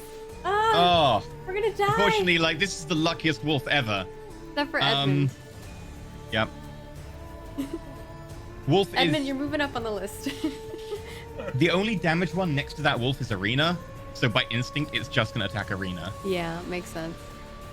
Oh yeah, I'm not down on the ground anymore. I don't yeah. know if I should even remove the mark because you're probably gonna put me in the ground again. I made a little mark to mark that. An 18. It's like, I'm just gonna stay down here. There's no point. Yeah. It bites into you. This time, it actually grabs your arm that's got the spear and starts savaging your arm, ripping through flesh and through your leather armor, doing 9 points of damage. And you I'm need to gonna make shield me a that. strength saving throw. Okay. So as it goes to bite down on your arm, you take one hand off the spear, and at the last moment, there's a flickering like. What does your shield look like? Ooh. Horse barrier or? Can it be like, you know, kind of how Mecha Penguin has like that, the gate, like the opening thing that's, what do you call that? Like a porthole opening? Could it be like a shield that looks like that, what's like one of it those? called? Yeah, I know what you mean. Like as you just gesture with a small like circular motion, and this little wheel appears in front of you, and then another wheel appears beyond that, which just grows larger as you twist, and another wheel appears beyond that, which grows larger as you twist, and then it just ends up with these 3 concentric circles that just collapse into each other, and then appears, and it goes bang. It's just you're holding your hand out at the last moment. Yeah, like a portcullis. Arena is now type of Doctor thing, Strange. Yeah. You guys know what I mean. Not a portcullis, a hatch. It's A hatch, yeah. hatch. Like a submarine, like circular hatch. I'm just imagining Doctor Strange now because it's spinny circles. That's kind of yeah, what I'm yeah, imagining, a Doctor little like that, but like a little bit more industrial Mechanical. looking. Yeah. The ones versus Gatton. I think a portcullis is those gates that go up and down, right? Yeah. Yeah, It's that's- the it's not that iron bad. gate Never mind. behind. A 19. You're on the ground, so they have advantage. For Wait, who's on the ground? Gatton. Oh, okay. 7 points of damage, Gatton. Oh, He only has 5 HP. Gatton's like, I'm alive! Ah! As this one bites down on your like throat and starts savaging. Oh, because The other one- Gatton's now been killed twice since his last turn. Not killed, but The other one's gonna on just death row. go through Gatton. And then the only other damaged person is Arena. No. Oh no. No, don't make me watch all my friends die. However, Arena's still got the shield up. What's your AC with the shield? It is gives me Plus +5 5. bonus, so 20. Got a 21. What? So this one from behind you, at the last moment, you bring the shield around, but it's just too late. It gets in below the shield and then bites down on your arm holding the shield, and you can feel like it digging into your skin. You take 6 points of piercing damage. Make me a strength saving throw. Oh my god. I couldn't get my friend next to me either. 6. This is not magical. 3. Oh, I'm so Brown. bad at strength saves. The 2 versus Perrin. I have a -1 in strength. So I'm knocked down, prone. Perrin. 23 and a 19. They hit. 6 and 8. As both of them bite onto your legs and start savaging, tearing out like chunks of flesh and armor. That is half my health exactly. I remember this feeling. This is how I was before the long rest. I'm rolling way too well. 19 and a 13. I've rolled so many 19s. 19 hits.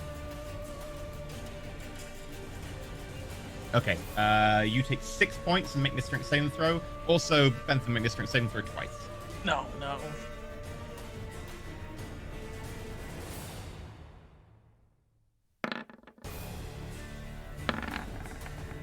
You're fine, and you are fine. Barely. Oh. Thank goodness. Okay. What do you mean, damn it? We're like going down like flies with a fly I'm swatter. rolling a lot of 19s. Gatton, make me a death saving throw. Don't roll a 1. How do I do that? So Also, don't in the jinx middle it. of your sheet where it says death saves, you can click death It saves. gives you and it will- 2 marks, I think. Oh, I know it does, but I roll 1,000 once. Woo! 1 to life. Success.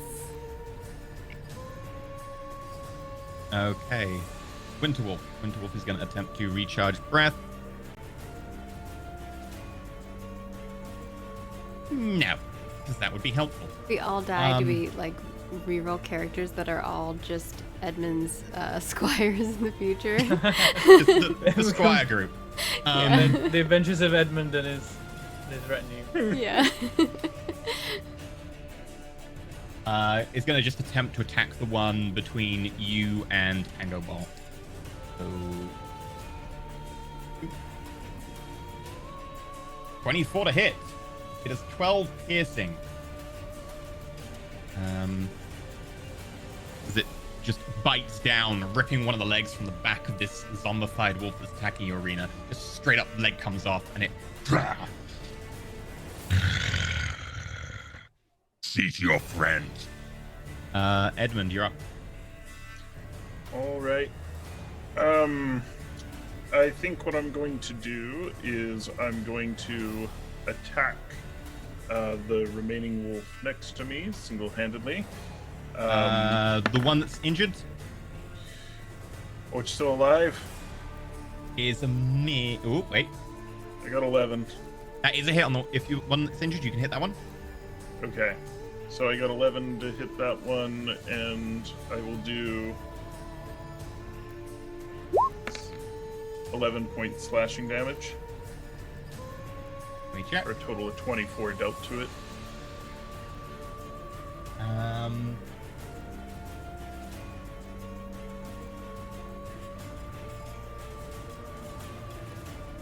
You did 16 last time through it, I think, right?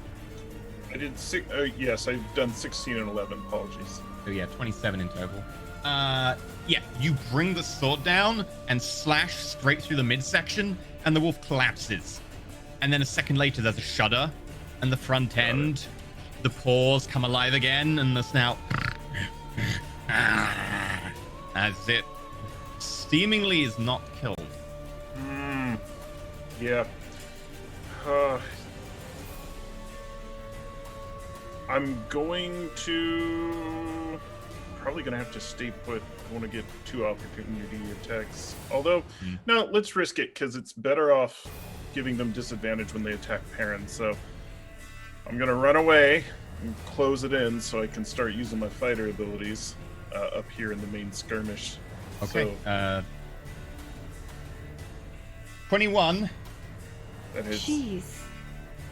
No, sorry, that was wrong. That was a 12 He's and an rolling 8. so well.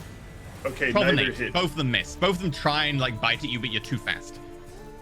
Neither of them hit, and then I'm going to use my bonus action to second wind up here to hopefully get back up to full.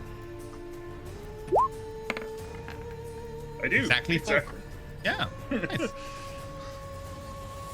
Aaron, you're up. Okay, I think I gotta just jump the whole damn thing. Really? Yeah. Really? I mean, considering I took 14 damage last round, like if I do all 15, then we at least net 1. So Okay. yeah, I just like reach between these 2 snarling zombie wolves, grab Gatton, and like lay on hands for 15 points. Who was like snapping around you, barely getting through your arm as you just push past, and one hand just touches the corpse of Gatton, which is not corpse, but bleeding out as you 15 points of health right into Gatton. Gatton is still Imagine prone that across. much healing all at once has like some force behind it. Like it's like a lightning bolt. 15 is still low level numbers. But yeah, there's a suddenly like usually it's Yeah, like but I appreciate it. It's a. Yeah. I just have to be able to survive them biting me enough to get my turn. That's all I need. Arena, you're up. Okay. I think I'm gonna heal myself for cure wounds because I'm getting low. I'm gonna do that. Okay. You're up to 14 now. Beneficial for me? I don't know. There's a you just grasp your hand that got bitten and you put the cure wounds into it, and your wounds just knit up. And then Mecha Penguin's gonna attack again. Okay. Oh no. Does Nice. worse. The fence gets in the way this time. He's smashing at the fence, trying to get through. Worst enemy, a fence. Yeah. It could be a door. It could be worse. Yeah, that's true. It could be a door. And someone else in chat said that if I die, I have to come back as Blablin. I was like, no. Yes. That's why I'm ultimate healing motivation myself, to live. To be fair, we know Blablin is literally a nomad artificer, so. I know. Right. Okay. The 2 against Arena, 1 against Gatton, 1 against Perrin, 1 against Edmund, and then the other 2 down the bottom are going to move in. So, starting from Arena. Leave me alone. Okay. 17, Yeah, 17 still hits. unless you shield. What? Unless you shield. True. I think I can do shield as a reaction. Yeah, shield's a reaction. Your reactions regenerate on your turn. I guess I don't get to know the damage before, huh? Yeah, because you're preventing the attack from hitting.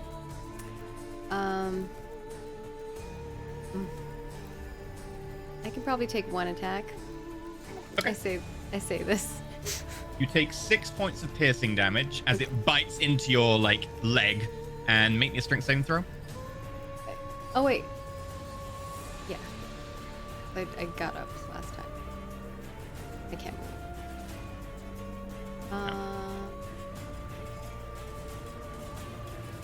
I mean, I'm gonna fail.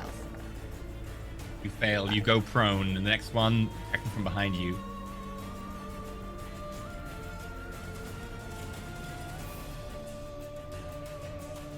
I rolled 16 in it.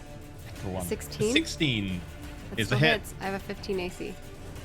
Okay. I will shield that one. Like I can take another hit. Okay. Bear in mind, by the way, shield lasts for your entire turn. Well, until your next turn, so it can be useful to cast early, but you didn't know someone was going to hit. You, at the last moment, shield comes up, and then it bites down, and you've literally got a wolf on top of your shield, trying to get at you. Yeah. Well, it didn't even Uh, matter last time I used it, and the other one still hit me. I got really lucky with my roll. Yeah. Gatton, one attacking you. No, You are Pietro's not prone. in range to do to defend me. I tried to get him. He said 15. no. That is not enough. Okay. I also got a 2 and a 11. Yeah, 15. It tries to bite at you, bites hold of some of the bark, but it's too thick for its teeth to get through, and it's just kind of pushed off as you get to your feet almost. Perrin. 20. God damn it. You take 4 Was- points of piercing damage. Was that a 20 to hit, 20 hit? Aaron? Because I will use protection as my reaction to make it roll with disadvantage. Unless it's pack tactics, then it. I think you have to tell me ahead of time, but yeah, cool. Okay. I'll roll that again. It's a Sorry, reaction. it's not the always same- clear when the it's- rollings happen. Well, it's the same The thing as reaction shield, to an I think. attack, it's you roll with disadvantage, right? Yeah, let 10 me double second check. turn. So when a creature you see attacks a target other than you, you can use your action to impose disadvantage on the roll. Yeah, so Yeah. So you have to as long declare as it I'm before clear the when hit parents roll, can- but before the Okay. roll. So I'll make sure to let Yeah. you know if I'm going to be attacking you. 10, yeah, so if misses parents completely. getting attacked, I'll do it. Yeah. Like, Perrin, you see this one lunge in. It looks like it's about to hit your shoulder. The last moment, Edmund brings the shield over and just shoves it to the side out the way. So Edmund versus you. There's a momentary before I'm busy dealing with zombie wolves again. 8. It just doesn't. It fails massively. The ones at the back, however, attacking you, Edmund. Oh. That's a nope. And attacking Isitena, a 23. That hits Isitena, who has to make a strength saving throw. Do you have to do that when you're that massive? Yeah. It's because like they're ripping the legs up from under you and stuff. It doesn't matter on size. In theory, they could knock a Tarrasque down. In practice, I would rule against anything larger than large, but I'd accept large. Aha, we found the weakness. You just send a bunch of wolves at a Tarrasque. It's All at the true. same leg. Yep. Literally Every dog round, pile. just ow, ow, ow. Literally dog pile. Default wolves would have advantage from their allies as well. As you look at these wolves, you notice that they aren't fighting with pack tactics because they're dumb. They're zombies. Yeah. They don't have pack tactics. Okay, that brings us to Gatton. So sorry. Rage and- You- Oh my gosh! Rage finally and wild shape, rage. essentially healing for 74 points of damage. That'd do it. and get up. Yep. the only way to stop Gatton, you have to stop him before he gets to his wild on. Yeah, honest. Or apparently, a cone of ice in the back does a good job too. Yep. Yeah. But that is I like it how- though. Like I rage, wild shape, and get up. Yep. And that's it for me. Amused by the image of surrounded by a pack of wolves, becoming a giant wolf, knocking wolves flying. Yep. Like one of them. There's so actually, I much had to wolves shift in the one of them out picture. the way. So like you burst in this pack of wolves that have surrounded you as you're on the ground. As you get up and then. Yep. It's the Matrix Reloaded, the Burnley Brawl scene where he knocks all the ancient cement Exactly. stuff of him with the one up on his shoulders. Like, And Yeah. now it is your friendly neighborhood Winterwolf, who's going to recharge the Frost Breath. Uh-oh. I don't know if I want this. It doesn't I don't know if recharge. this makes the situation better. It's gonna attempt to just smack the one next to Arena again. Actually, no. Doesn't care about Arena. Sorry. Evil. It attacks the one that attacked it.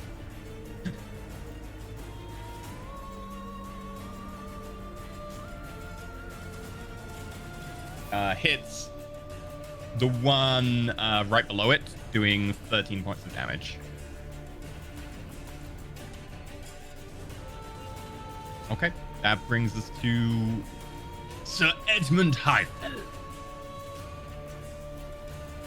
Edmund watches the chaos and the carnage around him and steadies his blade and attacks the wolf that is directly in front of him that has sustained many blows. Yep. But is one tough pup. Hey, roll 21 to damage. hit. That is the wrong button. That is also the wrong button. I mean, if you want to re-roll the hit roll, you know. Oh, I'll take yeah. a Let me nine. just quit that. Yeah. Okay, there we go. Little 5 damage. Hey, Ooh. pokey pokey. I just fail. As you this time stab downwards through its head, it dies. And as you pull the blade out, it seems to shudder. So you just twist the blade, and there's a horrible snapping sound, and you pull the blade out, and the wolf just falls dead. It's a dead boy. It's a good dog. I'm a good boy. Okay, that one gone. Right. Karen. Are there injured ones amongst the 3 around me? The one next to you, I believe, has. They're all next to me. There are 3 of them next to me. No, the one to the north of you. The one to the north of you has taken damage from the winter wolf. It's covered in like icicles and bits of like exposed flesh that have frozen. Like really bad or? Pretty bad. Okay. I'm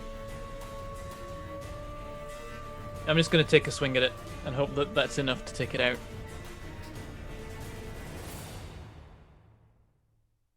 I gotta save my smites for particular ones, I guess. Okay. 21. That's it. 11, and I can re-roll one of those. Okay. Do a d6 minus 2. Or Nailed it! old-fashioned way. 15 damage. Nice. How was that? I like I rolled a 5. As you just cleave downwards, you just split it in 2, like down the muzzle, and it's everyone going. Wolf's dead. Ah! Finally, I got one. Arena, do you want to get up? Yeah, I want to get up. Stand up. Would I be able to get up and then also disengage? Yeah. It's an action to disengage. You have But 50 could I foot do movement like left. 5, 10? Obviously, I can move half. So. Yes, you can move diagonally like that. And I'll move. You can't move any more than that. You've only got 50 foot of movement because you stood up. Okay. I think I'm here.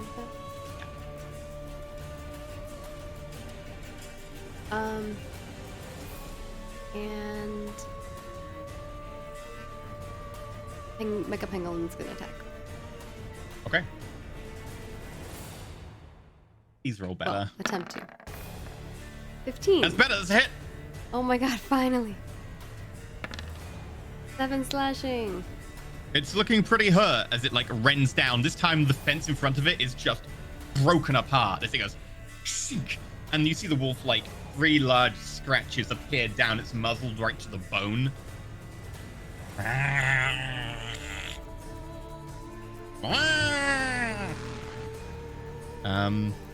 You can also consider the fence defeated. You might say, it was offensive. Thank you all for tuning in. We're just gonna. Yeah, all right. There you go. It didn't have very good defense. Aww. Anyway, okay. The one that was formerly attacking Arena is now going to just attack the Winter Wolf because the Winter Wolf is injured. Attacks Icy Tenor. Hits Icy Tenor. Does 7 points of damage to Icy Tenor as it's nipping in at the flank. Oh. Icy Tenor needs to make a strength save. Passes. The one below Icy Tenor is going to attack Icy Tenor. Also a hit. Doing 9 points of damage. And strength saving throw. Passes. The one versus Gatton. I appreciate that even though I'm a wolf, I'm a chunky wolf, for my icon's twice as big as the other wolves. Yeah. Yep, that's actually the icon in Roll20. It's just wolf, but twice as big and zoomed out. Right. So, Gatton, the wolf makes an attack roll. 11 to hit. That is not enough. Like Okay. the formation we've got going now. We've got big wolf in the middle, 2 people either side, back to back. I'm gonna have to tint your Yeah. wolf a minute, just so that like, there we go. Tint. Can I be a Tint shadow you. wolf? Shadow wolf. You need a I've been a wig. shadow lord this entire time. Oh, tinting doesn't really work with black. Oh, hey, come on. Make it negative. Oh, I'm a ghost wolf now. Ghost wolf. Right. Maybe tint black that way. Oh, I like it better. You make me darker. Slightly harder to see. Right. I'm the okay, blackest wolf. Against Perrin, do you want to impose disadvantage? Yes. Okay, here we go. Yeah, plant wolf. I agree. Double It 20s. would have been a 22. Instead, it's a 9. Nice. This time, like, the wolf comes flying in at you at ground level, about to bowl you over, and just a foot comes in, and the wolf gets tripped up and goes...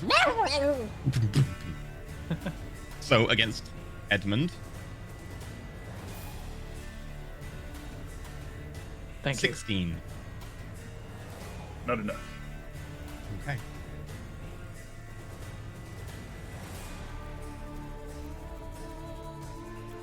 Oh, I'm guessing we don't have that blessing anymore, or do we still have that blessing? That lasts until used while in the domain, so if you still have the dice, you can still use it. Yeah, what was that?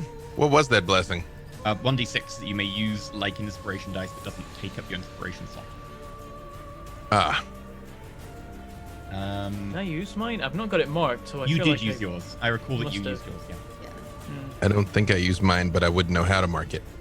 Technically, it's not a thing for the sheet, so it's just a Got thing it. you have. Maybe like put it as an object. It's after we roll, but before we find out if it hit or missed, correct? Yes. Okay. At this point, with a natural 20,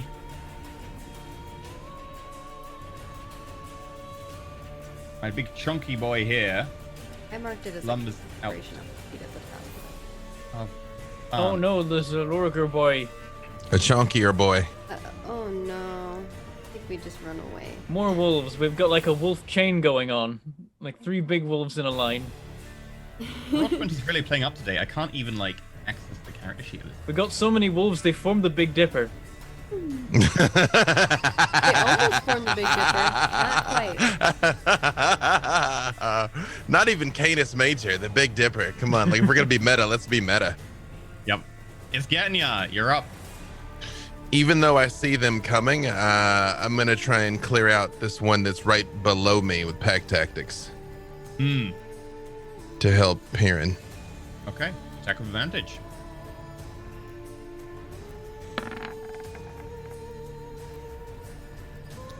Was a 16 enough? It is enough. Hey.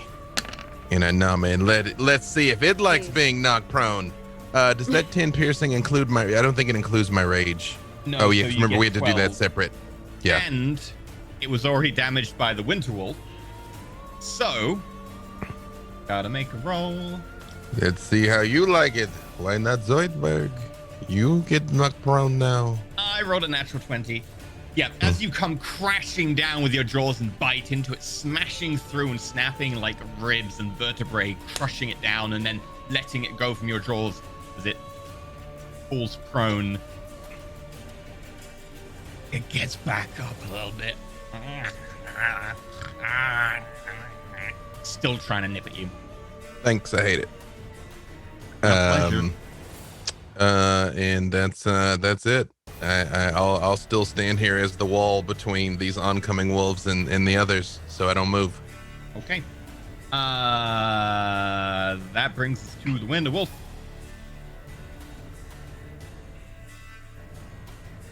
Who gets the ice breath back? Uh-oh. Fuck. That's not good. There's no really good targets for it though. Realistically, it could shoot past me and hit all of these like big ones that are coming. It's not got the range, sadly. Oh, okay. That's why It's it had okay, to hit you last time. Got I it. got this. It's fine. Don't encourage the ice wolf. We'll all die. It's just gonna attack the one above it that attacked it now.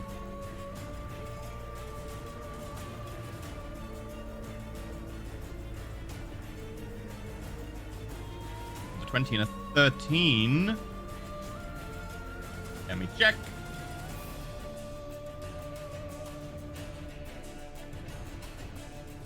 So close to a natural one. 21. It bites down on this wolf, crushing it and just chucking it to the side, and it crashes to the ground before gets back up. That brings us to Edmund. All right. Nearest wolf in front of me. I'm going to attempt to open him up with my sword again. 18 to hit, That is a hit. followed by 7 points of slashing damage. Is that the one below you or the one next to you? Sorry. It's the one next to me. One next to you. Okay. Yep. Stabs into it, doing 7 points of damage. Okay. Let me just see if I can fix this. Did that? Ha! I have to unlink every wolf, but I can do it now. Right, that brings us to Perrin. Okay. When this big lumbering, is it still a zombie wolf? Presumably, comes like around the corner. Huge direwolf, as big as Gatton is now, but big tufts of fur missing, an exposed ribcage all down one side. You see it slathering. Yep, I pull out my holy symbol of Erithus and present it to the creature and say, "You will wait your turn, abomination," and use Abjure Enemy. Okay, I need to make a whiz saving throw. Yep, wisdom saving throw, I believe with disadvantage. Yep, because it's undead. Unless it's immune to being frightened.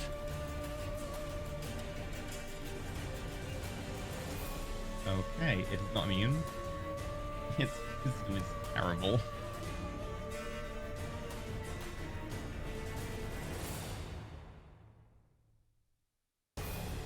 Eight and a 7. As it, you say that as it lumbers out.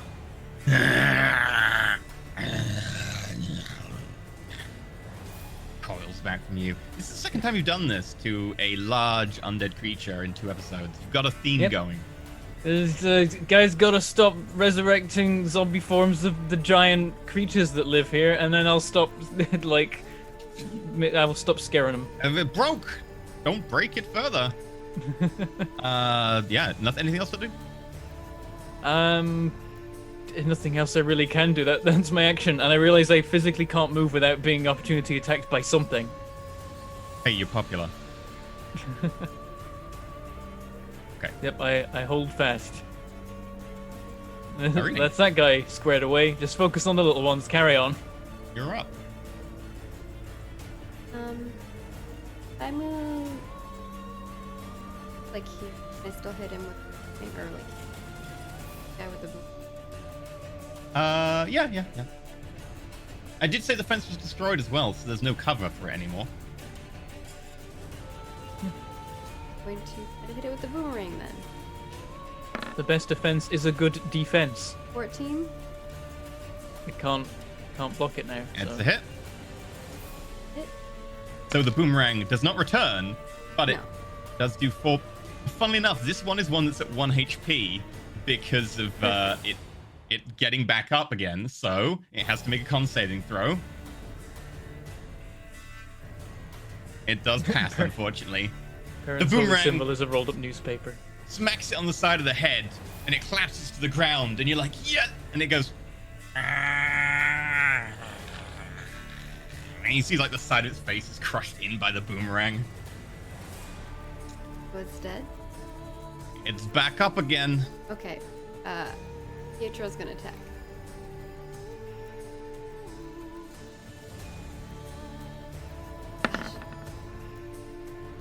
Seven. Oh. Unfortunately, Pietro trips over part of the fence that he destroyed earlier and is like, Oh my god. So bad. yeah, you've rolled terribly, Pietro. I have to No. remember to teach Pietro how to do battle. He's done it before and was really good. The He, die he wolf, died in his first battle and is about No, to die that in was this like- one. the die wolf can't do anything. So it's gonna I stay realized- there. Dead protecting I could have Karen. just yelled down boy. That would have been funny. Yeah, that's way too much power. So we're gonna skip the die wolf entirely. And it's now the wolves go. We got enough on our plate. One wolf attacking Gatton. Use the old-fashioned way. 14. That is enough in this form. Okay, you take 8 points halved to 4. And you need to make a DC strength saving throw. But I have advantage because I'm raging. You doing? Yeah, strength saves as well. Yeah. You pass. It doesn't knock you prone. Nips a tiny bit of flesh from your leg, but it's not a problem. Perrin. Uh-huh. Is this disadvantage again, I assume? protecting. Yeah. Yeah. Nice. It's a 19 with both rolls. Oh. You Unfortunately, tried. Right You under did my your shield. best. You did. You take 7 points of piercing damage as it rips at your elbow joint, just managing to pull off flesh and armor at the same time. And you need to Quarter. make a strength saving throw. I'm still alive. 5.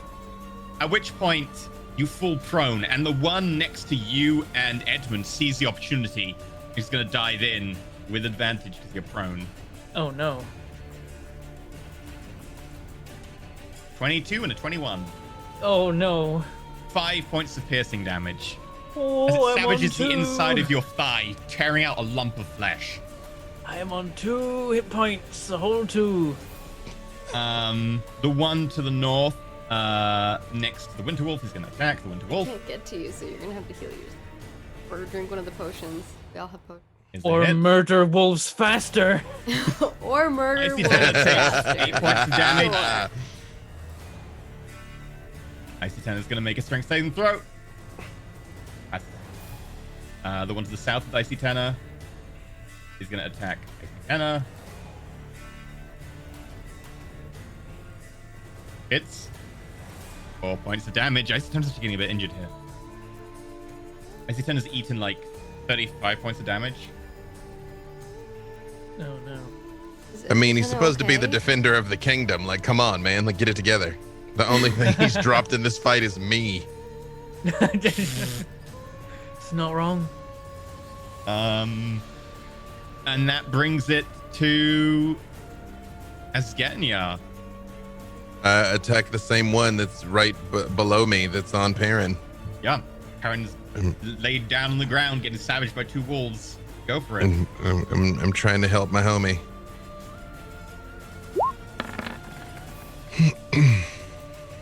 That's a hit. All right. 17 damage. Oh, it's only got 1 HP because it got back up. Let's see if it lives. Oh. I don't think. Oh no, it can pass this. I think. Let me check. Yeah, I mean, I'd rolls a prefer it natural- not. It did roll a natural 20? It rolled a 2, so no. Oh. I was like, I'm just not gonna let go of it. I'm just like grab it and shake it while it's still alive. You grab it, shake it, and you keep shaking, and the zombified flesh begins to give way, and like one leg flies off. Part of the head flies off. The jaw flies off. Another leg flies off, and by the time you let like- go, it's just the torso. It's the only way to be sure, you know. From the ground, I'm like, I appreciate it. Yeah. The Winter Wolf can't hit more than one with the cone. He's just going to attack the one below. No, the one above, because it's very injured.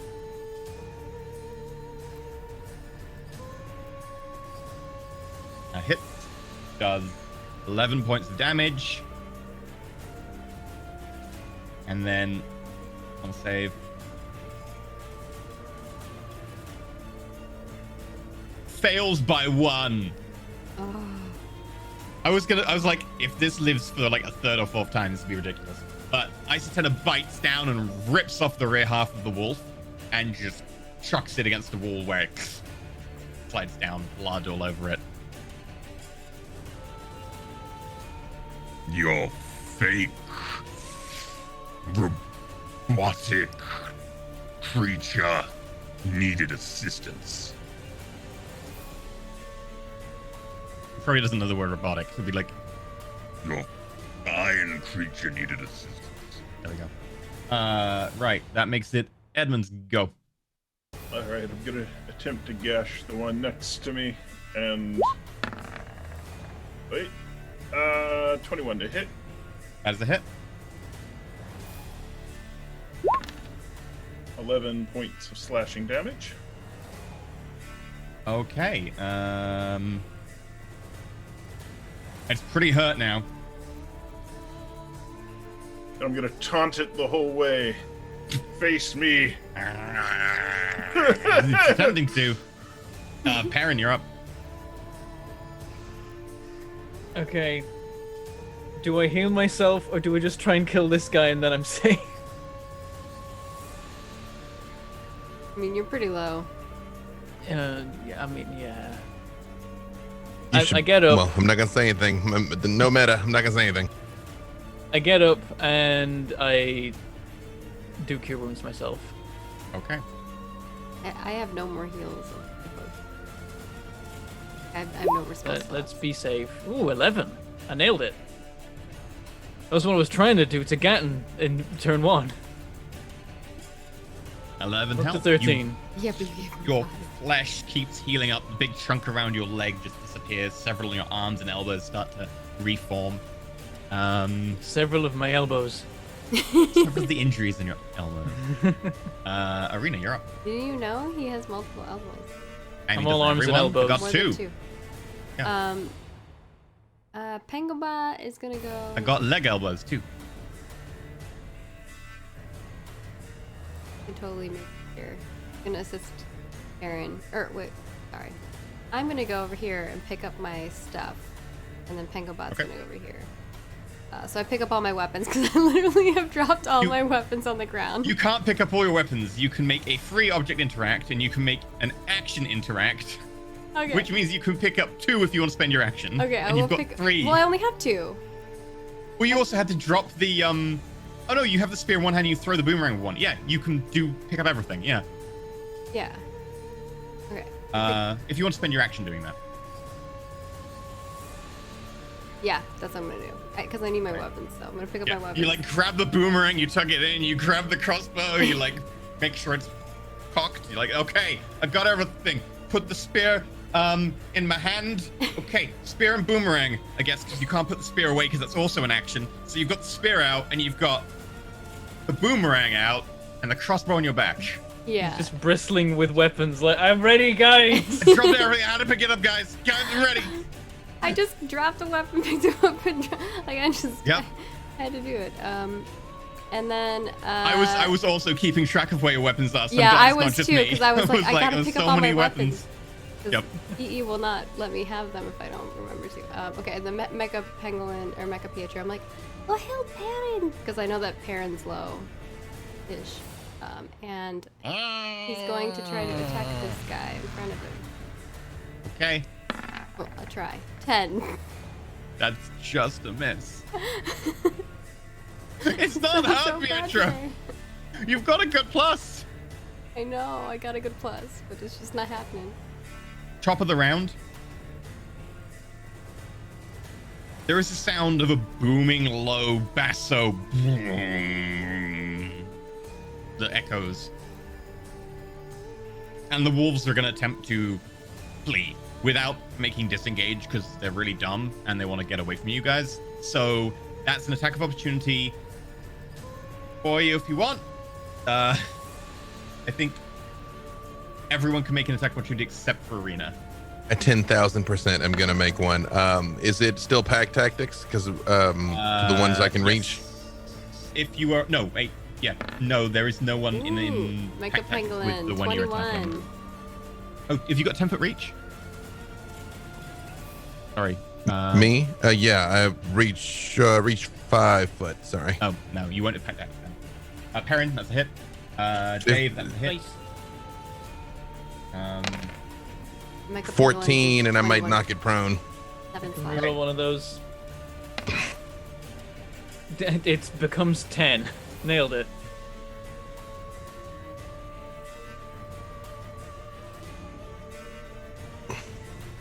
It doesn't get knocked prone, but you do a whole heckin' chunk of damage to it. And it's gonna just flee off the screen. The one that's facing everyone, you do 9 points of damage. 10 points of damage. And Pietro did 7 slashing. 7, so 17. How much health did it have?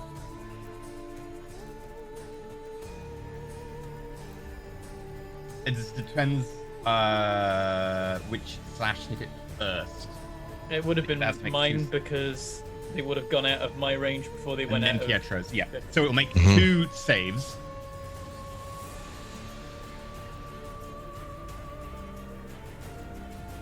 Saves against you, so it does get back up. And then immediately... Come on, Gets finish back it, up Pietro. again. It's brought Oh, down twice, damn it. but yet it keeps getting up. That's it. It's at 1 HP. What But is still with please. these creatures? I actually It's just like, so like, I stab it, I'm like, right, done. Pull the sword out, it just gets up and runs, and Pietro's like, slash! Pull claws out, it gets up and runs. Oh, come on! I actually pursue these wolves. I want to see where it goes. Okay, the one versus Isotena also gets hit for more damage than it has health, so gonna make a roll. It does die, so the one versus Isotena gets mauled as it tries to leave. How many are getting away? 2. I'll chuck a javelin at one then. Okay, Yep. anyone with ranged attacks can feel free to do that. You won't be able to make attack rolls against them this turn if you're trying to see them. Also bear in mind that there is a direwolf right next to you that can't move. So Oh yeah, that guy. Yeah. Who are we Yeah. shooting at? if you want to shoot the 2 wolves that are fleeing off into the distance now. Ooh, yeah. I'm pursuing because I want to see where it goes. I'm gonna hang about because this wolf's gonna snap out of it at some point, so I'm just gonna yeet. Edmund, what range? Yep, you're in range. That's a hit. Perrin, you're disadvantaged because they're beyond 30. Damn it. I would like to use my 10 light points. crossbow. Okay, so you drop I said both items you've got. 18. Free action, pull out the crossbow back. You're like, I Yeah. just picked these up. Drop. I'm having... Ooh, 20. That's a hit as well. 12. I'll say for the sake of expedience, because 4 of you hit, 3 of you hit, 1, 2, 3, 3 of you hit, that they're gonna fail their saves. And they both die as they're like 60 foot away, as you just all unleash hell in their direction. And they just fill full of arrows and javelins. My idea was to kill one of them, so there was still another we could potentially follow, but we do have to deal with the giant wolf right here. Yeah, which will break out as soon as it takes any damage. But as you turn around and like look where they were going, Gatton, you pursuing them, make a perception check. Uh-oh.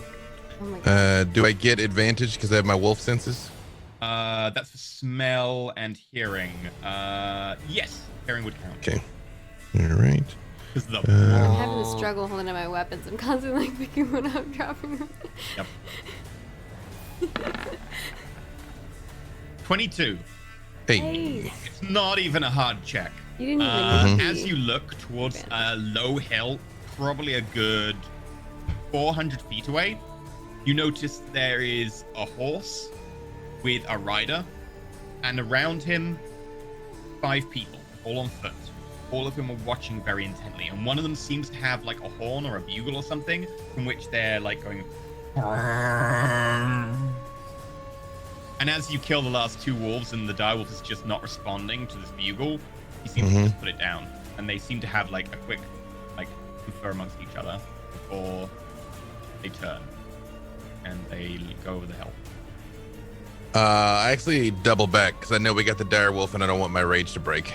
So I'm like, Oh yeah, so you've got to leap straight on it. Damn. Say over the course, because you have so many people and you have the advantage right now, it will break as soon as you make one attack. But there's very little chance that this direwolf is going to pose a threat for you because it's one creature and you can gang up. So please describe how amongst all 5 plus Icy Tenor, so 6 of you, including 2 of you who are giant wolves, you just demolish this one very scared, petrified zombie wolf. I feel like to maximize the damage, because the moment it takes damage, it breaks free. I'm just like, wait, everyone, ready, now, and then we all just go over it at the same time. Personally, I just hold it for Petro to keep hitting it, like, you know, like. Both like you and Icy Tenor, one on each side, holding it up, and Pietro's there, going did it. Yeah. Oh my God. Pietro still misses like knives in the time, but eventually it dies. It's like when you bring a level 1 team member in the party and then you just like pin down farming, a level Like, level power 50 level for them. the you train again. send Pietro in to get the first swipe just so Pietro's going to get the XP before you pull Pietro back out. Yep. But as you hold like the wolf there and Pietro starts tearing into like the underside, eventually it like gives up and just shudders and then dies on top of Pietro. And then like there's a moment where you're like, what happened to Pietro? And then there's a shudder in the corpse, and then out the center, Pietro claws just digging through. I was thinking it was like wolf falls on them like no, and then the wolf lifts. And Pietro's And like, Pietro now has a cloak. He's a wolf cloak. I was kind of going for like an alien's chest burster scene, but I get you. Yeah. Even though my rage, I probably wouldn't be able to maintain the rage. I'm gonna stay in wild shape, and I just like look where I saw them, and I look back at them, and I make 5 streaks. You said 6? There was 6 total people. 6 Him total. and 5 on foot. I make 6 streaks in the snow, and just look that direction. Okay. I pat. Oh, Icy Tenor can speak wolf. You have a translator. Oh yeah, I tell them exactly what I saw then. Yeah. I will translate for you. Turns around to you guys. Your friend here says that there were 6 enemies. And also that I fought very bravely and that he doesn't hold me killing him against him. That's his last name.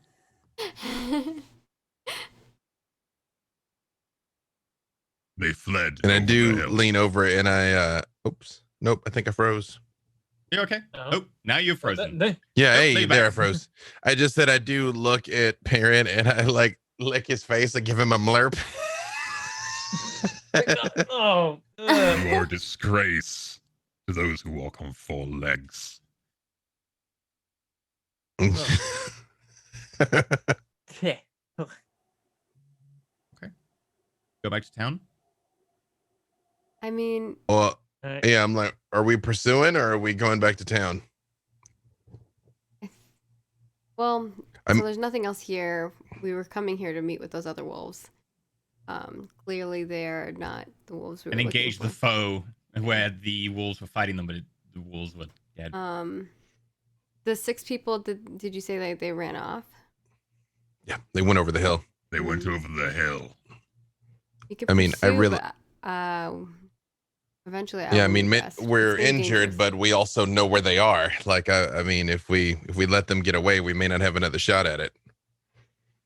We could. They're we here could for the- scout further and then bring back that information too. Yeah, I would suggest we scout and see what they're all about because they might have like They might have 1,000 tons of people on the right? other side. Yeah, but it's good to have that information at least, sort of see what we can get and then bring it back to town Yeah. or finish them off. When it comes to fighting them, they're here for the temple. If they never come to it, we've already won. Question then: who are you sending to the scouting? Because you have 2 heavily armored people who are terrible at scouting. I'm very fast as a wolf, so even if they like try to do something, I You say that. escape. I'm supposed to be good at stealthing, and I don't always roll the best. No, we're all bad at the things we're supposed to be good at. Like, I mean, the more of a stat plus you get, the worse Roll20 weights it. So I'm supposed to have a +5 stealth too, and yet. Who would you like to send do the stealth thing? I'll let Arena come with me. Okay. And then I'm Wolf. I get to ride a dire wolf. Wait, didn't you write last time? I was the dire wolf. No, you didn't let me. Oh, I didn't let you because I said it would be embarrassing. Yeah, right. Yeah. Mm-hmm. Yeah, no, You're we're trying to past show that off now. to We've the bled other together. Wolfman. Bear in mind that Hey, if you try and it ride works. at high speeds or anything, because you don't have a saddle or anything like that, you might well fall off. So it's not the best retreat mechanism, but it's still, you're both pretty stealthy in these forms, so. Mm-hmm. Yeah. Okay. Do you want to make me Yep. stealth rolls? Are you taking Mecha Pangolin? Because Mecha Pangolin would need to make a stealth roll. Oh, Mecha Pangolin is not going to be stealthy. Oh. Yeah, we'll leave Mecha Pangolin back. I'll tell him to listen to Perrin and be a good boy. So how can we account for this in my wolf form? Because I have a higher dex. I guess what? Just roll my normal stealth You skill, still but use add the my higher dex, modifier. I believe, right? You still use the dex of the creature. It's just, Yeah. do you have Yeah, stealth so- trained? Yeah. Okay, Oh let me my check. god, I'm gonna use So- my inspiration. Was that a D6? Yeah, I'm gonna do that now too. So I'll add my, but I Oh my get God, more it's because so of my bad. I rolled a 10. skill Yeah, it's stealth too. marked on the sheet, so you should be able to just hit stealth on the direwolf cannon. Oh, is it? Oh, sorry. Well, I got 5 from my inspiration. Because direwolf cannon has a Oh, plus stealth 4, is 'cause it's stealth is on here. I apologize. Sorry, Okay. I didn't realize that. That's actually a 15 you got. So you got a 20 in total. And Yeah. I got a 10. Yep. That's Yep. with, So the I rolled a median 6 is and then I got a 15. 4. So I'm gonna check for them. We have the same plus Could to our be worse. roll. That's what I was saying. I was like, I'm supposed to be good at stealthing.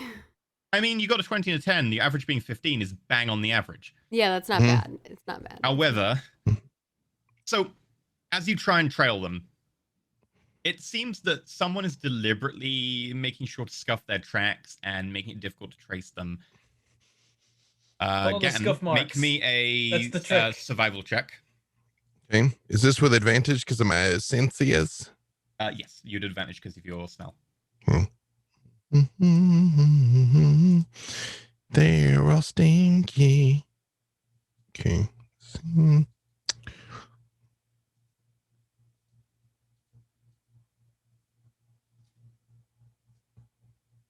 Hey, What did you get? My roll 20's given up.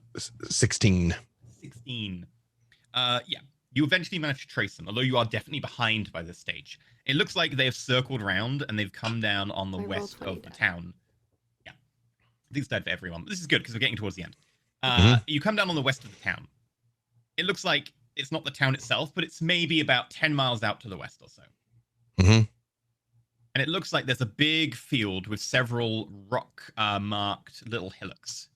And Mhm. as you watch, this is probably about 2.5 hours later, you see many of the hillocks have broken open, and you see a good several dozen people standing around as you notice the guy on the horseback is just watching. 2 of the guys nearby are at the edge and are looking in your direction, pointedly carrying weapons and looking at you. You're outside bow range at this range, but they're looking in your direction. They have noticed you. And several of the others are moving amongst the hillocks and like holding their hands over them. And then eventually you see a hand just go. And that's what we're going to end today. They're We're gonna they're raising an undead army. Cool. Great. Proof you were This tough is and offered like- resistance. Season 7 of Just like how could like Except we'll have legit tactics. yeah, Will we though? right? Yeah, We we're don't not have gonna an hide in army. the barricade cemetery. the streets. Yeah. We're gonna have fallback points, and we're gonna, stay With a behind bunch the of walls we civilians. have. Look, you should put your catapults at the front. You should charge your like cavalry into Oh my heavy blocks gosh, I of never infantry understood why they unsupported. did that. They put like all the catapults like Yeah. in the front, like And- front line with no one guarding it. I was like, what is And it? only Oh, no, it was fired stupid. the It was all- catapults once while charging the cavalry, and then never again, And also, even before they'd been never overrun charge by the cavalry troops. into a block of infantry that can't be shocked and unsupported. Also, the cavalry, you know in advance, don't have weapons capable of killing them. They did. They got given magical fire weapons. No, But they didn't didn't know. Melisandre was No, they coming. didn't No, know that. That's totally Yeah, fair. they didn't have them to begin with. Yeah, She came their by and she lit plan them was all up. even worse. Their plan was Oh, send yeah. them in with weapons that did nothing. I mean, Yeah. they slow them down. Cutting off their legs slows them down, right? Oh, well, yeah, I I think mean, you could kill the normal ones, but you just convert your cavalry into undead cavalry. No, it's People it is leave a the bad plan. off-topic to after Anyway, show. yeah. So If you're a Game hey, of Thrones fan, you can be frustrated with us. yeah, we're gonna go to an after show after this, but thank you very much for watching. Also sponsored by 12 in a Is there a thing though? Is there? Are we doing? Is there a thing happening? Oh, Are we doing there is a thing happening. Okay. So, thank you for reminding me. Hi, I'm gonna get really close in here, and we're gonna have a very personal moment. Hi. So, they're now apparently recruiting people in the village as a militia, and because of that, there will now be a room available in our Discord for those of you on the Discord, called the Battle for Andorra. And as such, anyone on the Discord can log into that, and I will put a Roll20 link in there. I'll put some instructions in there, and you'll be able to take part in the Battle for Andorra. And what you roll will help or hinder their attempts, their meager attempts, to try and defend the town against the scourge of the undead that's now going to be approaching it. Because, hey, they decided we've got friends. We got a winter wolf who's got a pack. We're going to recruit a militia. And I'm like, okay, the enemy are smart. They're going to be like, cool, you've got dead people. We've got an army now of zombies. Suck it. So, you militia guys, we could do your help. So, if you're on the Discord, feel free to jump over into Battle for Andorra, and I'll be putting up instructions in the next few days on how you can help. Please don't roll low. Someone needs to make up for Dave's unfortunate occasional rolls. Help. We need Yeah. help. Oh no. Yup. And apparently I Yup. just can't hit anything, so. You can hit things. It's your pangolin that can't. That's true. Pietro was having. I was having struggle too.